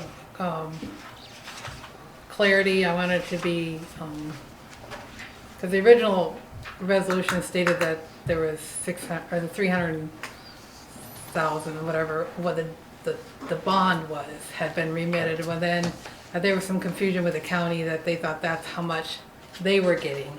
So I just wanted to, clarify it and put in there the actual amount that's going to be remitted to the county. Yeah. Just state, and Kent has reviewed it and has made his adjustments to it, so. Okay. It's more. So we don't have to vote on it, do we? Yeah, Yeah, we do because have it's to. amended one, so this will actually replace the one you voted on the last meeting, so. So what of it needs to be Just a little read? more transparent, so. Just the title? No, I think the whole thing typically be read into the minutes, but have to proceed on that. Amended resolution number 2024-06, a resolution dissolving tax increment district number 1. Whereas on September 20th, 2005, the town adopted resolution number 2005-12, creating the town of Hermosa tax increment district number 1 pursuant to SDCL 11-9. And whereas September 20th, 2005, on September 20, 2005, the town adopted resolution number 2005-12, approving the project plan for the town of Hermosa, tax increment district number 1, pursuant to SDCL 11-9. And whereas development and improvements have occurred as contemplated within the project plan, and all project costs and obligations have been paid. And whereas pursuant to SDCL 11-9-45, a total reimbursement of $91,409.60 shall be paid to the Custer County Treasurer to be dispersed among the tax living entities entitled thereto in such amounts as belong to each respectively. Now therefore be resolved by the town of Hermosa, South Dakota, that pursuant to SDCL 11-9-46 sub 2, the town of Hermosa tax increment district number 1 is hereby resolved this 5th day of November 2014. Amen. Thank you. So, a vote on that? We need to approve it by vote, correct? Yes. Yes. 2014? Oh! Well, I seen that and I thought, what? And I thought, well, maybe I'm looking at that one. I'll Good correct catch. that, okay. Okay, Sorry. so motion to approve with the date being changed to 2024 on the last line. I make a Should motion, we we approve. change the date to the second. meeting date that we're approving it? Pardon me? Yeah, Should it be the date of the meeting that we're approving it instead of the 5th day? instead of the 5th. Well, if it's an amendment, it should, yes, Yes. correct. So it'll So be the, now we have yep, two sorry, dates changing. 19. Sorry, yep. Thank you, Shanna. Okay, all the, a motion? Motion, second. Donna made a motion. Vote. Donna, Aaron, okay, all those in favor? Aye. Aye. Motion carried, thank you. Public, oh no, B, the new TIF. So what is our discussion there? What are we, Well, I think the way TIFs are structured and the strategies and the project plans, all those things, be set up in a manner that's gonna make it a successful TIF, okay? So, one of the things that I know we've talked about in the past is having a work study or a work meeting to determine, okay, what are the parameters we're identifying, number one, for the district itself. That's the first thing that needs to happen. Even without a project plan, you can identify the district with the generalities of your anticipated scope of the project plan without having an exact project plan ready to go and approved. So the critical thing is to get the district set, boundary set, as soon as possible. And the new values, if you will be, or were, November 1, right? That's the assessment date. So, timing's probably a little less critical than it was a few months ago. Although I don't know that there was all that much raise and increase in property taxes at that time. But that's probably a stretch to say that, because every year they go up. I don't know if Custer County's any different, but Yeah, Rapid City's are. So, once we set that those district boundaries, then that stops the taxation and implements the base of the increment, where you start. So that's a very important first step to get that done and out of the way sooner than later. The other part of it is then you work on the project plan, then you work on the developer agreement. Project plan, if you have identified or can identify the scope of the project, if it's whatever new system or it's roads, bridges, public infrastructure, the statute is quite broad as to what can be, what TIF funds can be used for. It cannot be used for anything that goes beyond, say, your city main, your services to private homes, for instance. So, but otherwise, it's very broad. It's what the jurisdiction believes it needs to have it applied to. And it can be land acquisition, it can be equipment, it can be infrastructure, a number of different things. So once the goals or desires or intent of the town are identified and articulated, then we can put together a project plan that'll be sufficient for that. And then you get into putting the cost estimate together of what that looks like it will run, and that allows you to start putting in the amortization table of what is the likely growth of the TIF district over the next 20 years, and will it cover the cost of the proposed project, proposed project costs. So, and that's where it gets a little bit intricate, because you want to make sure that you have enough funds for when you need them. Oftentimes this requires some sort of, like we did last time, some sort of loan or bond by the city, or a developer finances it on the front side, which is the way I've always done it in Rapid City and Meade County. So that's another key aspect of where you want this to go, or how you want it to be structured. If we have a developer chomping at the bit to pay it all up front and wait for the DIF to pay it off, we probably aren't lined up. So, figure out your primary mechanism, and we know by the last one that we were able to use the TIF as security for a loan. It worked very well. And so those are the things we want to address on these work sessions. So you give me the four corners of how this is intended to look and what this jurisdiction wants to do, because this jurisdiction has the say.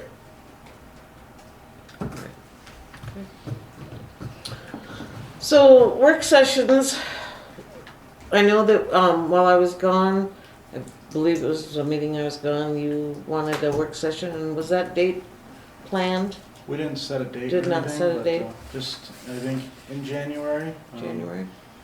We've got these projects going on, but from the citizen summary, the economic development, business development really is something that is long overdue for a good sit down. I like the idea of a meeting, a work session where that's all it is. People who want to come here and talk about existing businesses, business proposals, people with property where they think they'd rent out to a business owner or sell to a business owner. Just what sort of economic development potential people would like to pursue. Okay. And we have ordinance reviews we need to do, and we have the TIF, and we talked about another one too, subject. So that being said, New door locks is one thing I had for future, one of the agenda item. we have 2 meetings scheduled in December, regular meetings, the 3rd and the 17th. I believe everybody pretty much decided they didn't want a work session in December. Is that correct, board? There's too much stuff going on for holidays. That was a no from Donna. I think we've had plenty recently. What? I think we've had plenty recently. Okay, all right. So that brings us to January, and we gotta get some new calendars. I don't we? have, I've got some in my I don't have a office. calendar up here. What's going on? So So there's our meetings are the 7th and 21st in January. 7th and 21st, yeah. Wanna do a 28th? For a work session, and we don't have to decide exactly which one. We'll wait for the time to come and get closer to it to see what is the most important. How's that? Man, everybody's quiet. Is that, Yeah, what's it that? is. Do I just have a discussion, like a general? It's brainstorming basically, and It's more of a placeholder, right, and we'll decide. right. Yeah, yeah. Sound good? Talking about November 28th. January January. 28th. January 28th. I was under the impression that nobody wanted any more. Well, the 28th of November is Thanksgiving, but nobody wanted any more meetings until January. I'd meet on Thanksgiving, just for the record. Do you not like turkey? Yeah, Anthony. So as it pertains to the TIF and what's going on and kind of the potential boundaries, when we were out there looking at the new well site, you noticed that Eisman was out there with DGR. So Right. tells me that they're moving quickly in terms of reviewing that and making sure, and I let them know we need to see if they're gonna make any changes to their plat right away, and then they need to put a cost estimate together right away. Those are the things the town would like to see from that engineering firm. And then we're concurrently doing that with the Preston's property up there that's in town. So I would say that it'll probably all come together sometime in December in terms of the plats and for those potential areas which could be carved a part of that TIF too.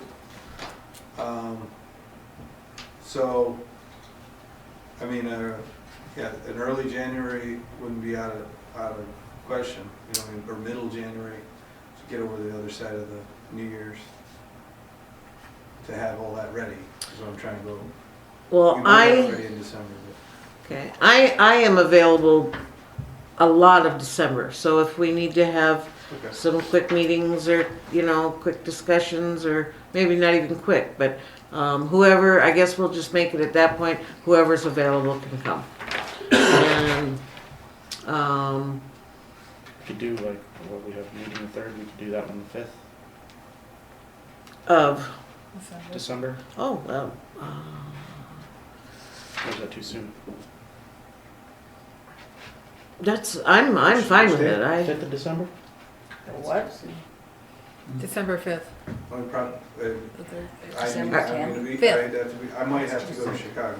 so why don't we just leave that kinda up in the air too, and as soon as they get their stuff together and prepared and get it to us, and then we'll just call a meeting, and like I said, whoever can make it, and we'll post it as always, and, okay, thank you, yes, Cal. So the idea is we're trying to race and get the TIF done before they start improving the land, so that we can set a good baseline for the district. Is that the idea? The district should be identified as soon as possible, and that's one reason. But the value, the thing is that the value only is adjusted once a year. So really, it's not gonna bother it. Okay. And the fact that work is done, whether it's by a developer or a municipality, those can be, much of it can be reimbursable expenses, even though the improvements were done, or whatever is being done was done before the start of the district. So one thing, Terry, I was wondering is that when does the new value hit? Jan 1 or November 1? I know it's appraised, or Their it's, assessment date is November 1st, and then you get your assessment notices if they go out the beginning of March. okay. And then that'll have to go through, boards and everything, so. And is that Before for, they do the taxes. is it for calendar year Jan 1 to Jan 1? So what you'd be paying on next year is actually so in 25, you'll be paying the 24 value, which Correct. was actually established in November of 23. Yes, So that, it's right. yeah. Which is all part of how these get structured as being important. But when it was assessed, or when land gets assessed, Mhm. that new value does not get assigned to that land until what date? Well, they have to do it as of November 1st. That's when they assess. So like it. their November 1st this year is for they're working on the 25. Mhm. They're working on next year. So, yeah, they're always working a year, the Mhm. taxes are paid a year in arrears, so it's Sure. really But confusing. what date is it that any new assessment is applied? November 1st. Everything is as of November 1st. Okay. So all the new building, whatever they've done from the previous year, from November 1st to November 1st. That's kind of how they run it. So they don't change anything.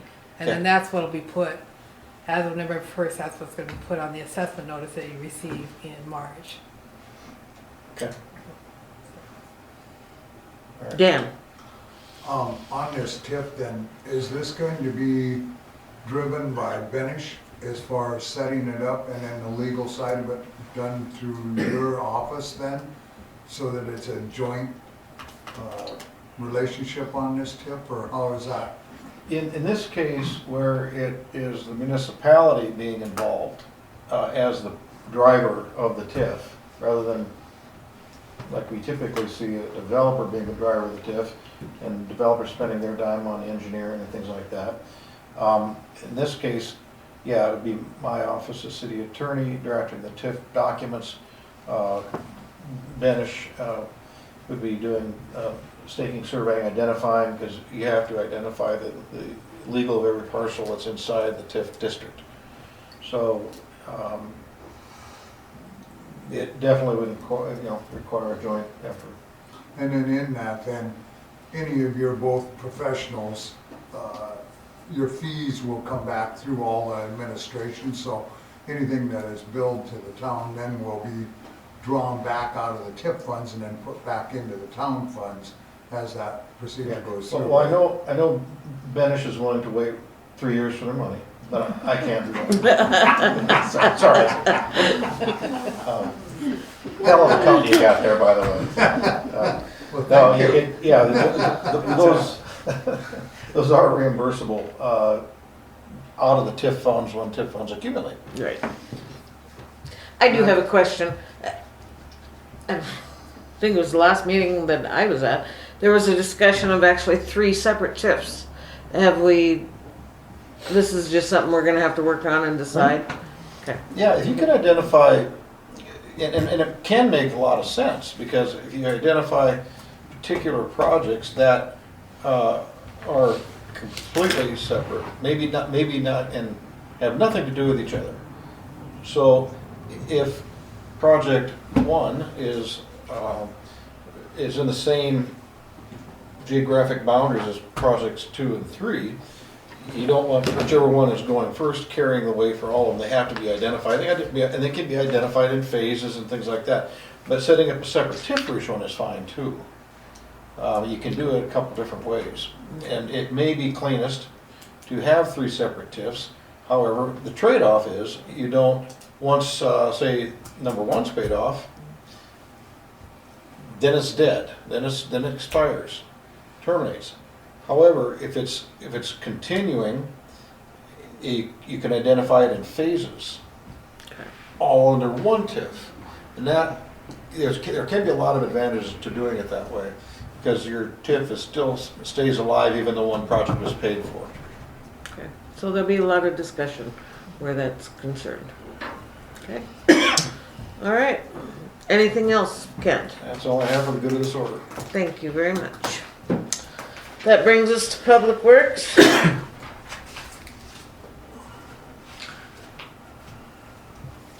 What do we have, Chuck?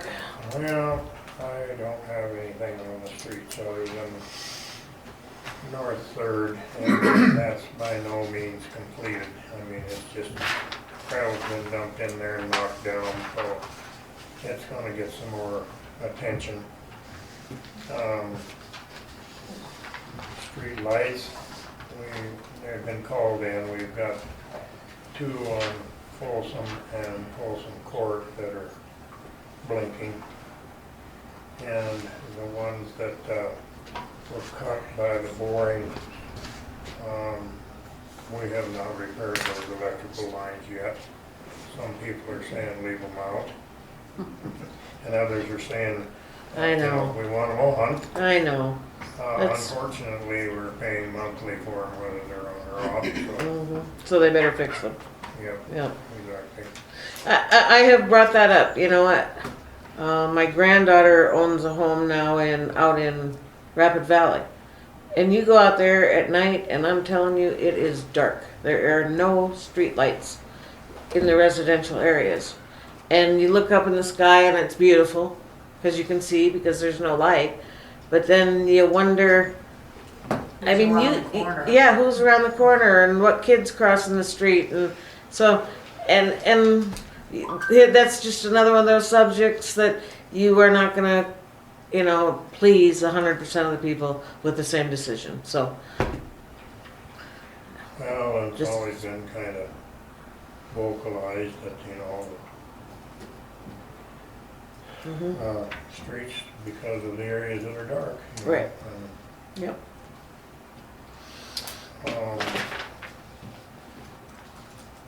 On the water side, we have done extensive testing, and I went to turn it in, there was like 13 samples that were to be taken, and when I delivered them, I said, what are you doing? What are you doing here?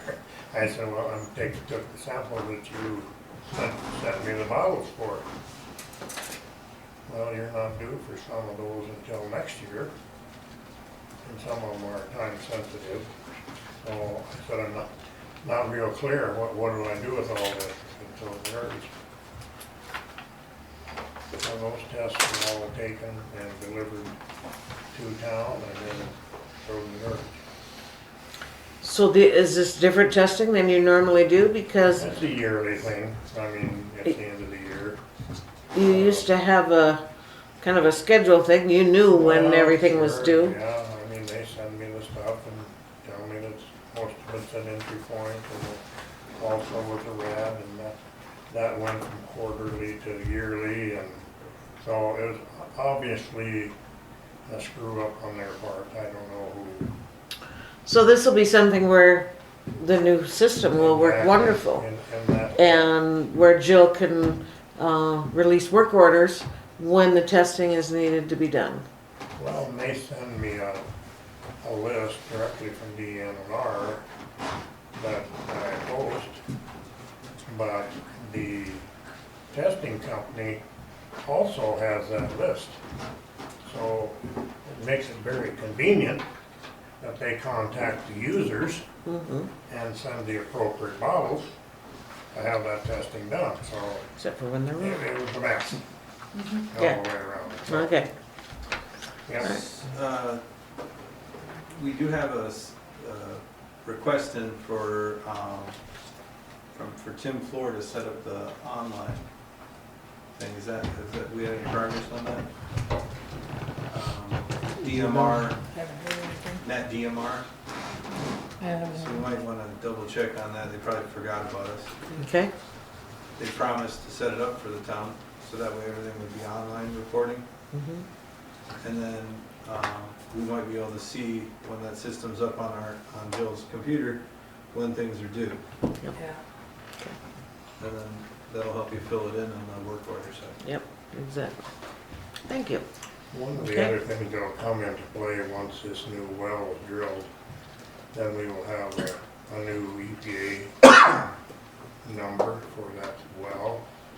And there'll have to be more contact hours on my part for the licensing, which we already had that in place when we had the well up here, and then when we dismantled that, we kept, you know, pertaining that it was the well and all that, so it took a year before they finally took it off the schedule. It's still listed, but we don't have to do any testing or anything. However, you have to have maintained so many contact hours for whatever portion of the license that you have. Right. Small water, distribution, disinfectant, byproduct, and when there are two different IDs, you have to have separate. How are you sitting on all your schooling? I'm good. Training? I'm good till 26, I believe. Okay. But when this new well goes into production, I probably will have to have Something to. another, probably 15 hours of contact time. Okay. However, it requires some additional training and everything there. Okay. Anthony had checked into licensing and stuff for their treatment plant, and our qualifications are good for that. Okay. We had rural water back in again and went through all of the hydrants in town and correcting the issues we found when we did flushing. So those have, most of them have been corrected. I don't know if Good. it's gonna come back one more time, but it took all day, basically. Okay. Thank you. Okay, I'm gonna cut in here. The smoke testing. that'd be under sewer. Oh, yes. Just remembering it here. Sorry. Water. Oh, come on. So anyway, fire hydrants are, those, we still are in need of some repair parts. Has nothing to do really with the operation. It's some of the openings in them that have parts that need to be replaced, I guess, short of anything else. Okay. We discovered them along the way. So everything's getting back into position there. I remember back in the old days when the hydrants didn't drain back, you physically pumped them all out, keep them from freezing.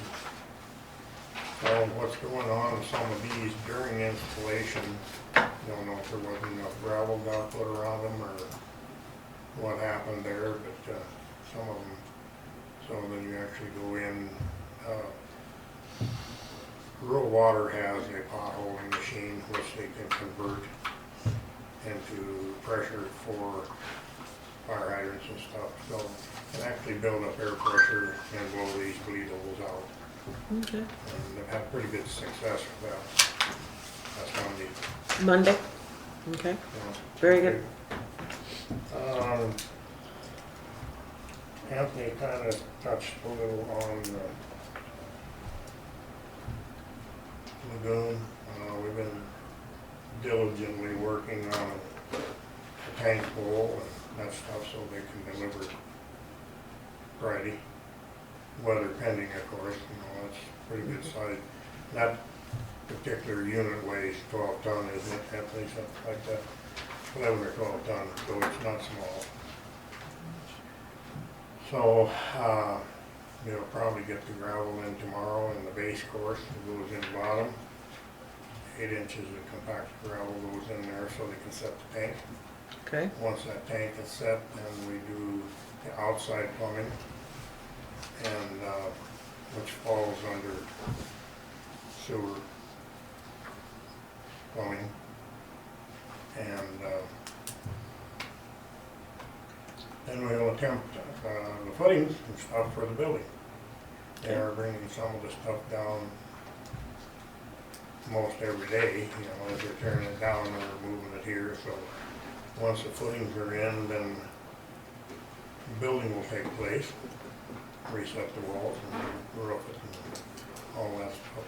And John at Apple Springs is the main primary contractor, and all of this is being done. So, that's about it. Just one note, so there's 10 contact hours possible at the April Rural Water Expo. So that's, you can sign up in February, and then the attendee registration is $125. Right. Okay. So you might want to put that on the list. On the list? Yeah. Okay. Let's see, where's that? I think we're gonna have a booth there too. Then, It's here, Rapid City. I'll let Anthony talk about smoke testing and how that went.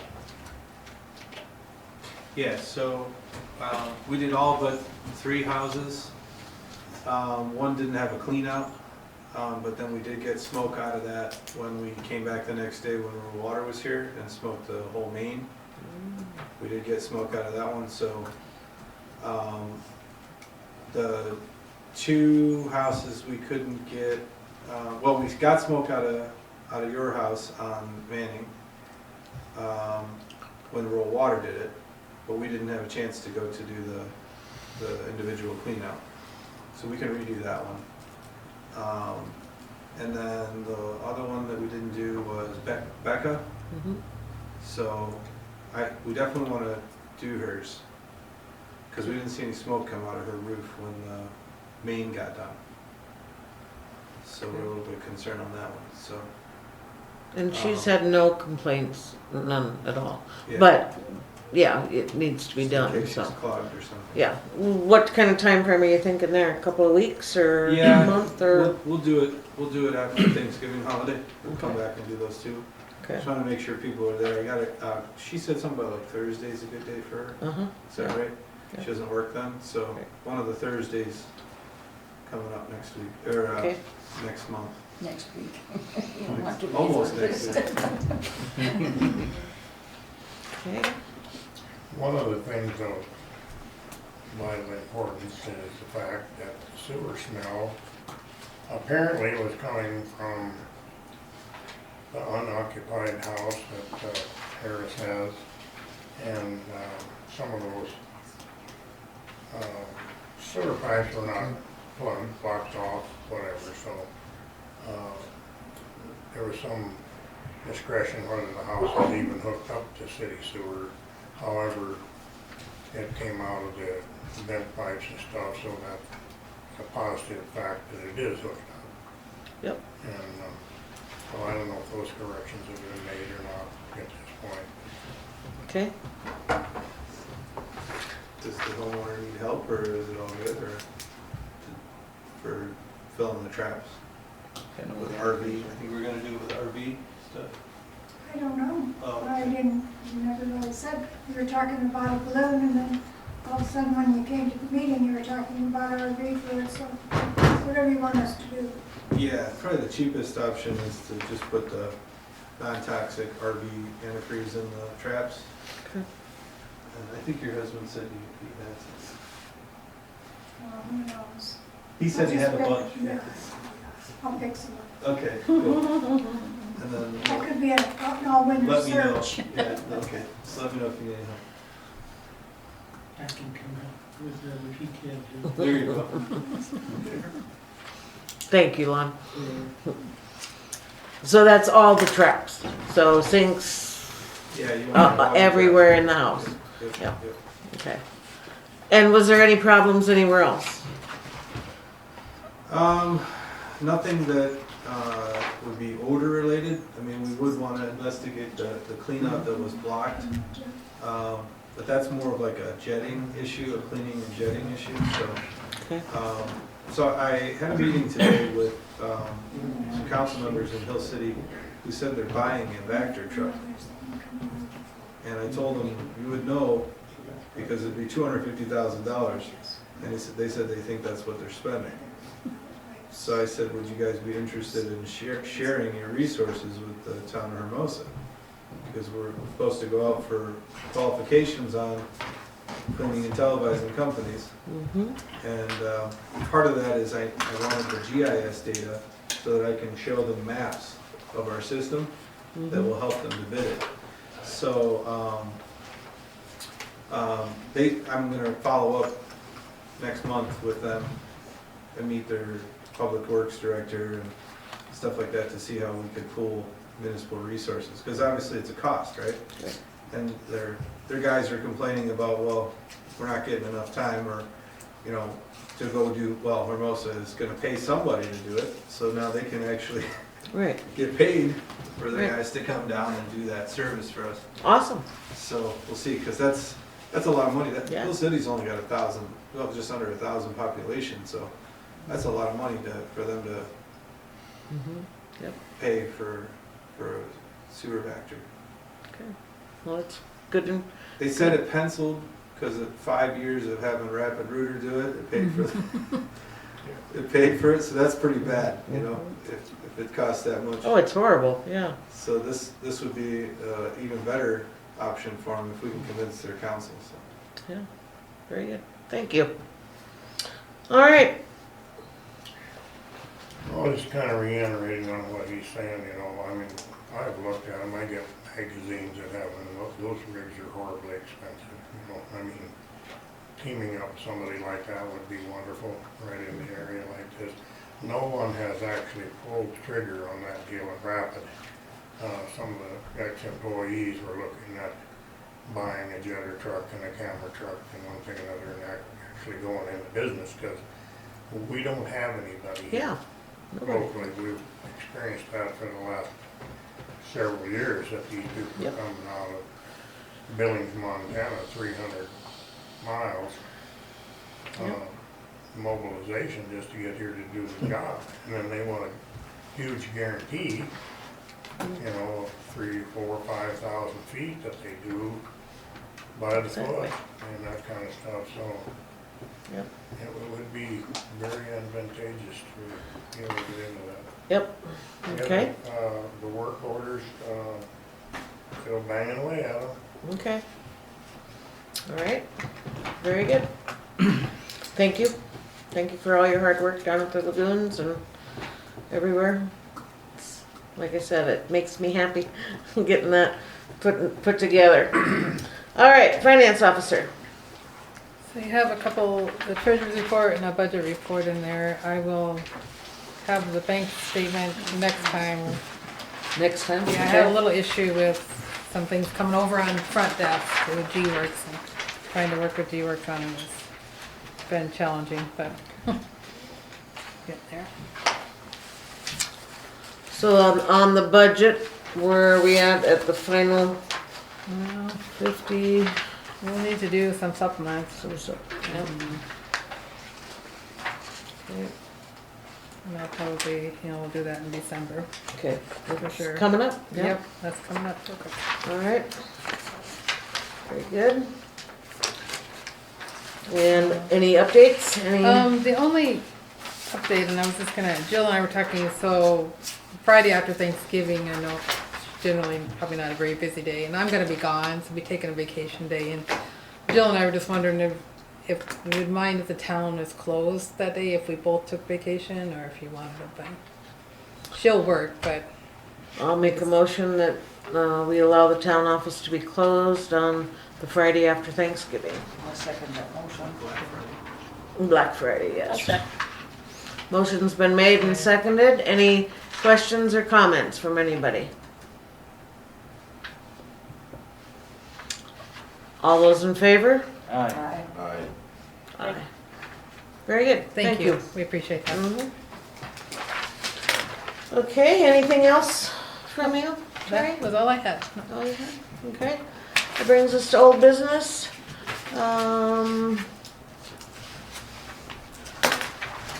Update on gravel road, on gravel for the Tower Road. I know that, Can we put that on hold until after the first of the year, so we don't have to have it on them? well, we had kind of decided that there really shouldn't be anything Right. done on that road until we were done with all the work. Okay. Other than if they need gravel, if something's bad, I think it needs to wait until all the construction, and that's my opinion. What does the rest of the board feel on that? I feel same as you do. Okay, so, let's have the office staff draft a letter, stating those, stating that to send to, Bridget and Wade.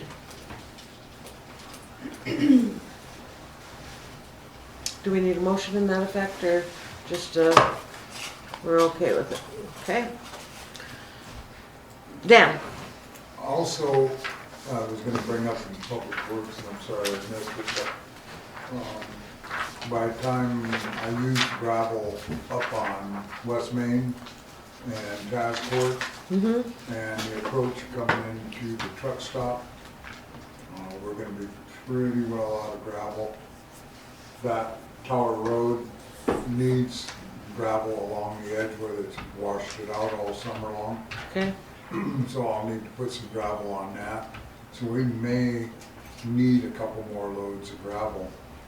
I'm gonna try to use some of the asphalt lines over off the 79 approach and get by with more of that, but anywhere else, if we get snow removal, these guys will peel it right back off, and want us to waste the resources on that. But, so I don't know if we need to approve, if needed, another load or two of gravel. if we need it, we need it, I think. What does the rest of the board think? So I'll make a motion to get a couple loads of gravel, And only if I need it. if you need it. You Okay, know, to put down on them. I'll make that motion. Do I have a second? Second. Aaron seconds that. Any further discussion? All those in favor? Aye. Aye. Aye. Abstaining? Okay, thank you. Motion carried, thank you. B, the approval of the town paying closing costs on Preston's, on the land purchased for the tower. So you should have an updated statement there. I just got from Sherry at Painting Title. So our share would be the $639. And I don't believe it's stated in the, land agreement that it said we're paying the, So it's not planning. stated either way who's paying on either side, so, the total amount is the $639? yeah, it was like $764, and I talked to John Preston today, and they agreed to pay the, I think, $125. Dan? I guess with me and the last 30 years of land dealings and title companies, everybody splits that. That's what I thought. Why would we want to be the sole owners of doing the title work on it? So, I mean, we've entered into a great agreement for pipe, we've entered into a great agreement on working with them and put in a really nice trust fund for them for $150,000. To me, we gave them their purchase price on it. It needs to be where that's split 50-50, and then, of course, they prorate the taxes, they pay that up to date, and then the town takes possession. So that's just my input, and that's how I've dealt with it for 30 years. Anthony, how do you feel about this? You're the one that have done most of the dealing with them, you and Cal. What do you think? Yeah, I think the understanding was that like the cost to create the parcel was gonna be ours. We agreed to do the survey and all that, so I guess if you're getting into like closing costs, then, you know, Dan's probably right that there's probably some aspect that the buyer and the seller split. Obviously they gotta pay their taxes and stuff that's paid to us, so it's a little bit of a weird situation, because it's not like the buyer and the seller are just private parties, you know? And we kind of solicited them to sell that parcel to us, so. I mean, I think it's great that John Preston agreed to pay pay something on that. The I think that's 120, good. The 120. 25 about. But I wouldn't say it should be a deal breaker, you know? Since we're asking them to sell that, break that parcel off and sell it to us for our tanks. Okay.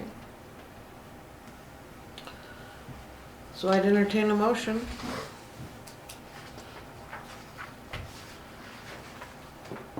I'll make a motion for the town to cover the costs for the closing.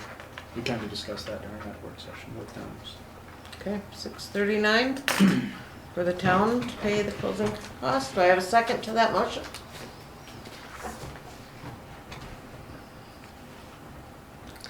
I'll second the motion. Pay how much, I'm sorry?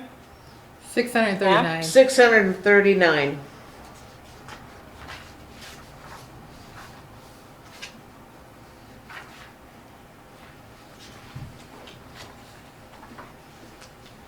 Any questions, comments, discussion?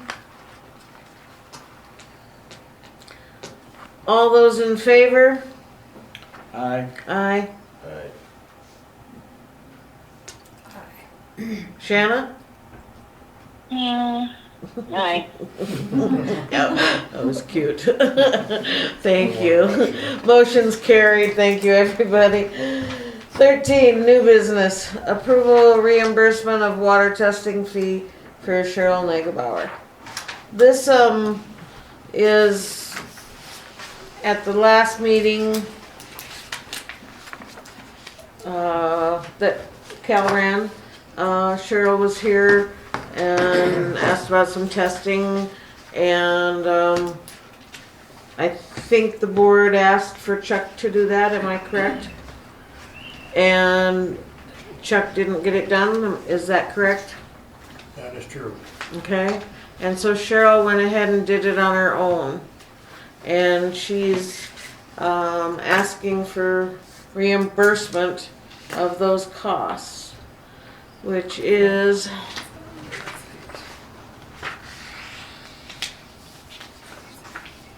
$83.90 is the amount. I will go ahead and comment on this first. I think that is something that the town should be doing. I don't think that, I mean, anybody, if I wanted to do that, I could go to the Pactola and take the water out of there. And I'm not saying she did that. I'm not saying that at all. I'm just saying that is why we pay professionals, why we have professionals to do that. However, I also understand her point in the matter, stating that the board had asked Chuck to do it and it didn't get done. So I guess that's the board's decision what to do. But also on Chuck's defense, I know he, when I was going to town a couple of days, he did call her and she did not answer. Okay? They were gone, Dalton. Okay, all right. I Trina. would say the schedules didn't just interfere or do anything else. I think Anthony had some input on that. You guys seen the results? Testing?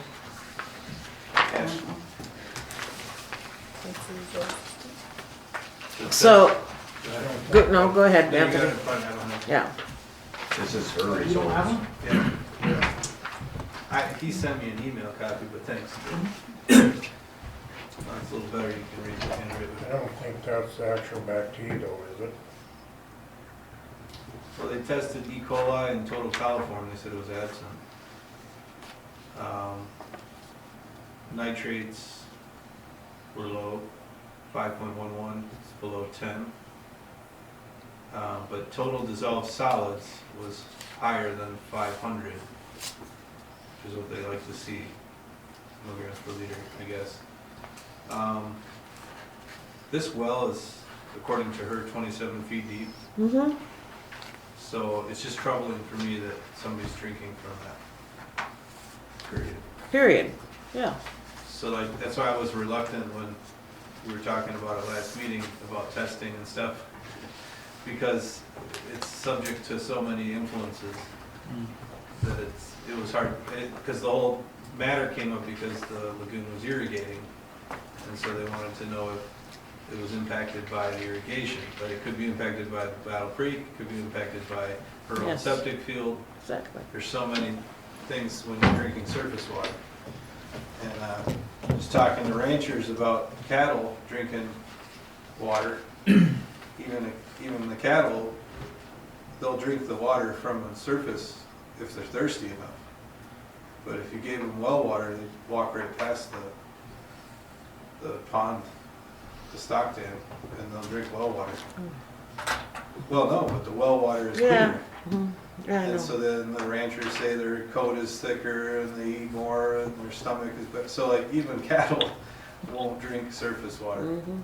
So if they can choose a better water. So, I mean, obviously this is kind of an issue with people in the periphery of our drinking water system. Mhm. And it's, there's a cost benefit to sending water out, getting water lines out that far. But this is maybe a good example of a person that if we would have a filling station at the base of our tanks, they would have another option that's affordable and close to home and all that. So, and they could fill up, the Culligan 5-gallon jugs and have a dispenser in their house. It'd be nice if she had some kind of cistern or something so she could be, bathing with it. I would say that definitely the flushing, it's fine, right? But everything else, washing your dishes, anything like that, it should be chlorinated and it should be, it shouldn't be something with that much solids in it. That means she needs some kind of filtration in-house, carbon filter of some kind. Water softener be sufficient? No, he needs like a carbon filter. Actually, in Florida, people on the municipal drinking water have carbon filters. Just because of the high water table. Shallow, yeah. So, yeah, Well, it's more of an educational thing that probably needs to happen. Okay, go ahead, Lon. I would think that if you were gonna pay any attention to her well water, you'd want to test the Bergs Nichols upstream there. I'm sure they have shallow wells too and have been there forever. Yeah. See what their levels are, so you can determine if our sewer had anything to do with it. Dan. I think the whole thing that kind of is a slap in the face is that basically at that meeting it was asked and that Cal specifically put his word out that we would test it and that we would be the ones to drive it. And through all the circumstances and problems we've had over the last couple of years of pumping and what we got for restrictions from DA&R, and we always seem to wait till the last minute before anything is done. And then we've got our CMOM report that I hope is being kept up on, that is an applying situation too. So we're under the gun, and we've got Anthony trying to straighten all this out, trying to get us back in good shape. And if we'd have driven it as what Cal wanted and did that test, with these tests coming back, could have suggested you should be chlorinating your water. You should be treating it with this. You should be doing this. And we be the driver, not us getting receptive of it. And then once again, the town's looking bad because we didn't follow through with what we were asked to do and we're gonna do. So I think we need to pay a little more attention to the basics of that and where we were really driven to on this whole circumstance. Well, go ahead, Anthony. Just getting back to what you're voting on. Yes. You're voting to pay for the water testing of $83. That's not a bad price at all. I mean, that's what the town would have had to pay. There's 3 tests here. So there's obviously a discounted price there, it looks like to me, because it's a resident. So it's I would say it's in the best interest to pay her test fee, and it's actually probably cheaper than we would have to pay. But moving forward, I think you're dealing with a bigger picture of people who are in the county. They're not in the town limits. They're in the county. They're on their own well. They're on their own septic field. They're sort of on their own, and it's nice that we get a game plan going for them. But you know, there's a lot of variables there, and there's costs, right? Obviously, if we ran a line down there, then their fire insurance would go down. And there's all kinds of benefits. So. I agree with you, but that's not at all the issue. And the issue is if we pay for her to take her water in and get it tested, what about all the other people that are within the, you know, Hermosa's limits there? Yeah, residents, exactly. However, Cal, go ahead. I think in this case, there's extenuating circumstance with the land apply being closer to her house than she would have liked, and it probably should have been, and the fact that we had so much water released at the time. And so my thought on us testing her water as soon as possible would be to set a baseline to ensure whatever was in her well, we would know about it, because that water wouldn't have had time to percolate down into there, as far as I could tell. Right. I think Anthony had also echoed that point too. So unfortunately, we weren't able to do that. So fortunately, we see that the E. coli and coliform were absent in her well, so that's good. But had this test come back positive, then we would have no way of knowing where that came from. You know, and it, you know, we would have probably some recourse in saying, well, you can't really tell anyway because she's right next to the creek and everything. But I'm just saying it would have been nice to have that baseline. But you know, I think because of the extenuating circumstance that we should pay for it, and I don't think that we're setting a precedent to test everybody else as well just because of the circumstance. So. Okay. So are you putting a motion in that? Yeah, I'll make a motion to cover the cost. Okay, motion's been made. Do I have a second? I'll second. Motion's been seconded. Any other discussion on this? Anthony? So Cal's right, I do, yeah. that's what we decided, was that we'd create a baseline by testing, Mhm. and then a month later, we would test it again, see if there was any change. So, and that was an individual case because of the proximity issue, and that she was the only one in that proximity. Okay. The only issue I have is that there's no real good chain of custody for the sample. Mhm. And it does sound from what Donna said that we weren't allowed to go in and test, or it wasn't made, access wasn't made available. So it's just, so now, okay, what are we gonna test in a month? And are we gonna do it by our chain of custody and, Yes. okay. I think just that, assume that this one was all done. I think that, And, we can vote on this. If it passes to pay, we can send Cheryl a letter stating that with the check that we opted to pay for it and that we need another testing done by the city on or around the 13th of December and that she needs to contact the town Okay. to Schedule. schedule that and then Chuck will get it done. Okay. I have a question. Yes. When Chuck was not able to, to get the sample, I know we were at the meeting, it was because of the discharge that was an issue. Mm-hmm. Carol took it herself. Did Chuck tell her it was okay for her to do that? No, Or just do it? she just did it. Because, okay. Anything further, That's all I Shanna? Nothing else, Shanna?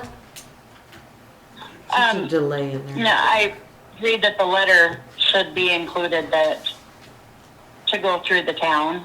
And, Oh, you know, absolutely, yes. or- From this Go through date the town. forward, all testing must be done by the town, yes. Mm-hmm. By the town, or someone must be present, yes, Mhm. for sure. Yeah. Because I understand it was a time thing and she wanted to get it done and we told her we would do it, and Mayor, I would have really liked to see her had called the office. And, Exactly, mm-hmm. maybe Gail or somebody else could have went down there to witness it Yep. and whatnot, so, Yep, yeah. That's my only comment, I hadn't quite very heard good. and all of that. Yep. Thank you very much. Mid-Continent will come sample for it too. Yeah, we don't wanna pay those prices, do we? I know, I'm just saying. Yeah, okay, Could have done that. okay. Well, So, the important thing is that it's absent. yes, it's Yes. wonderful, absolutely. So, motion to approve the reimbursement of water testing fee to Cheryl Nagelbauer. Motion's been made and seconded. All those in favor? Aye. Aye. Aye. Motion carried. Thank you, Shanna. That brings us to items from citizens. Does anybody have anything? Deb? Just a quick question, maybe Anthony or Chuck could possibly answer this. We were approached that you could haul concrete down at the lagoon if you have it broke up. Is that true?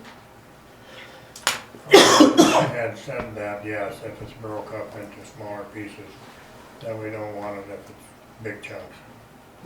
Because we I'm okay with that. I've never heard this. We eventually have to process it, and that's not part of the deal. So, we have concrete down there already, or we did. And as I recall, we had it removed, or we're gonna get it removed, no? Well, at the time, we were gonna use it for riprap, but it Yeah. had to be broken down in size, and the town did not want to pay me to break it up, so there's just, And so, it's in the way now, correct? pardon me, It is in the way now, that concrete. not really. Not I really. remember that. I remember it.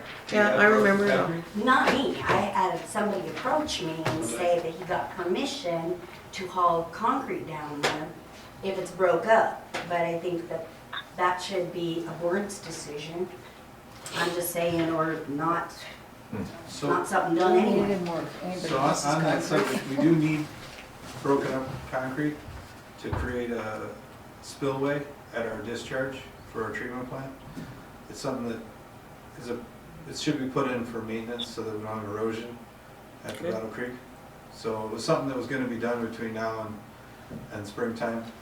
So if there's a way to work that it's cost effective, then, And broke up to what point? To what size? what would you say, maybe 6-8 inches. 8, 10, yeah. I was When gonna they say something like contacted me, that. they didn't have any way of breaking it up, number one, and no way to haul it. And I said, well, if it was broke up into 8 inch or smaller, then yes, but other than that, we're not interested.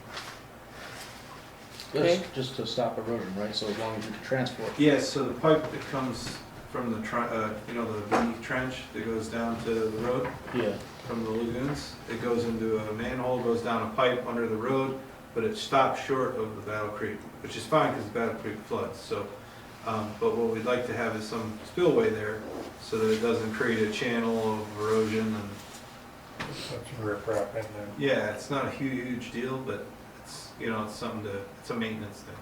So is this something we need to put on a future agenda to discuss and to vote on whether or not we're going to allow people to do this, or We got all that stuff at the lagoon now.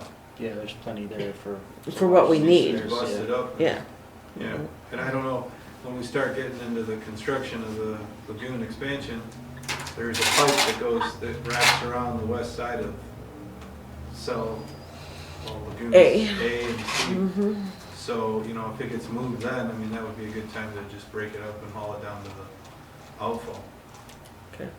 But I would say that we need to see, we need to get to the point, like is it next meeting, the 2nd of December? Yes. Third, we'll have December 2nd is the bid opening. Right. So we'll be able to see who's there and who we can talk to Okay. and get into those details when we talk about their schedule and Okay. stuff like that, so we can coordinate. All right. So Chuck, would you tell Jill whom that person was that you talked to about that, so she can contact them and tell them that no, unless that we don't need it, just so that it's done correctly through the town. Yeah, I can help. Thank you. Okay. Go ahead, Dan. Thank you. Well, my concurrence also on that, and I know I remember clear back when the other concrete was hauled in there. And it was gonna be broken up by the contractor and dispersed if he could haul it in there from the project that was being done, and then it never happened. And then we were gonna get charged to do it, and so it's sat since.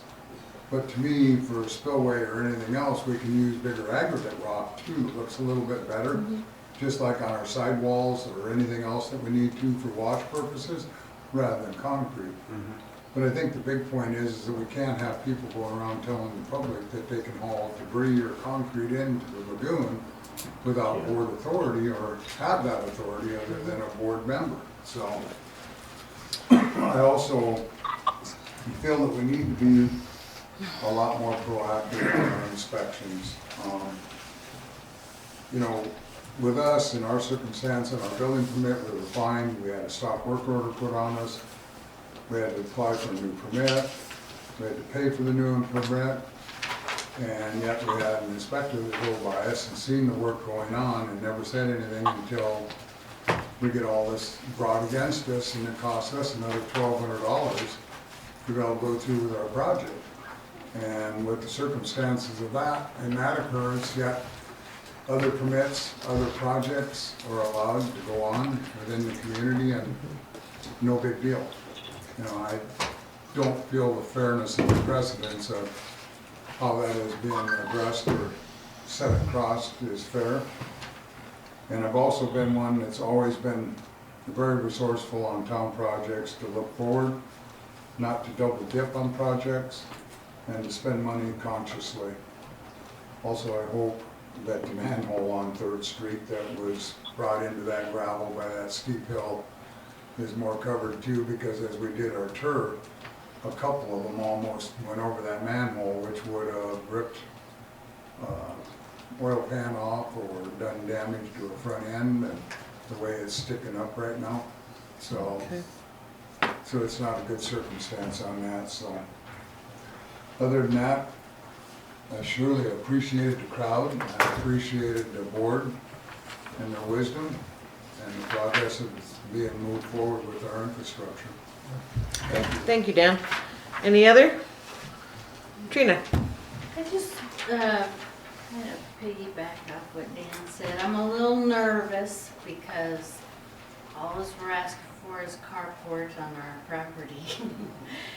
And, you know, we've got the permit bill and Elmer's bill, and Elmer said, you know, you have to get an analysis done, a hydraulic analysis, and that's $1,800.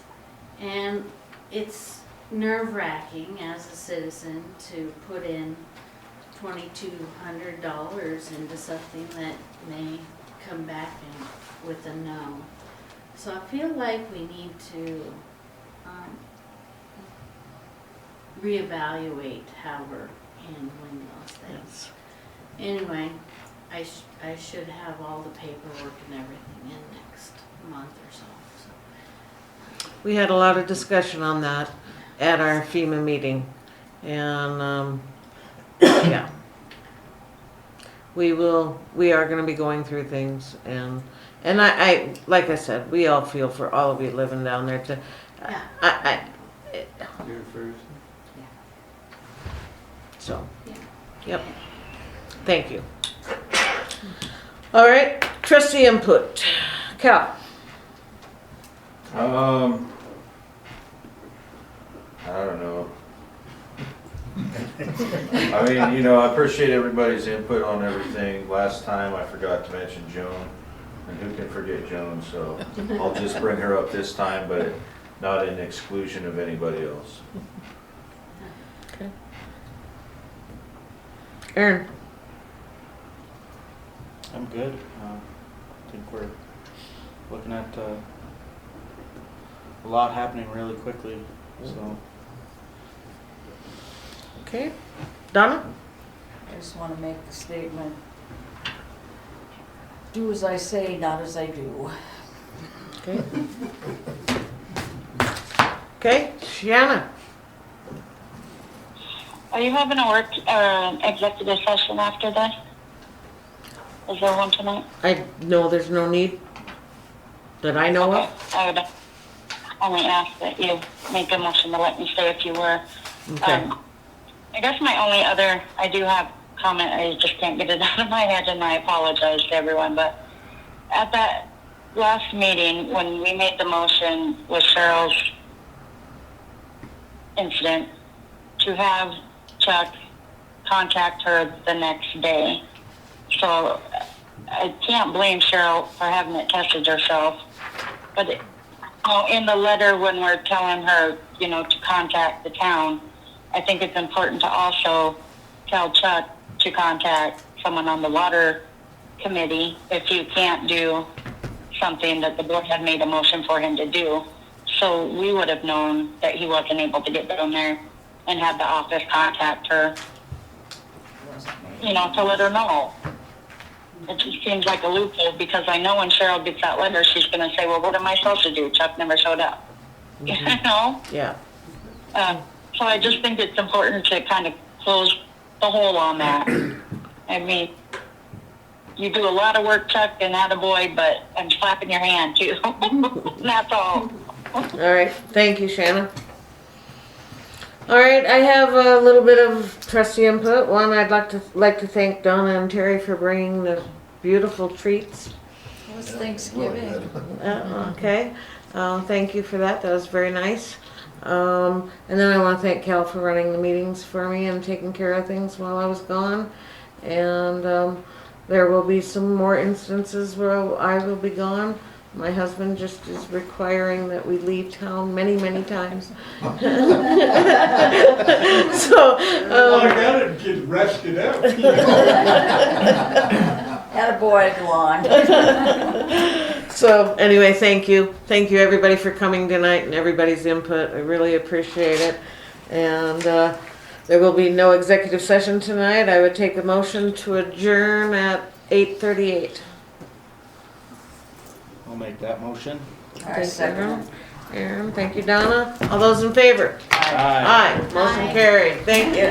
Good girl.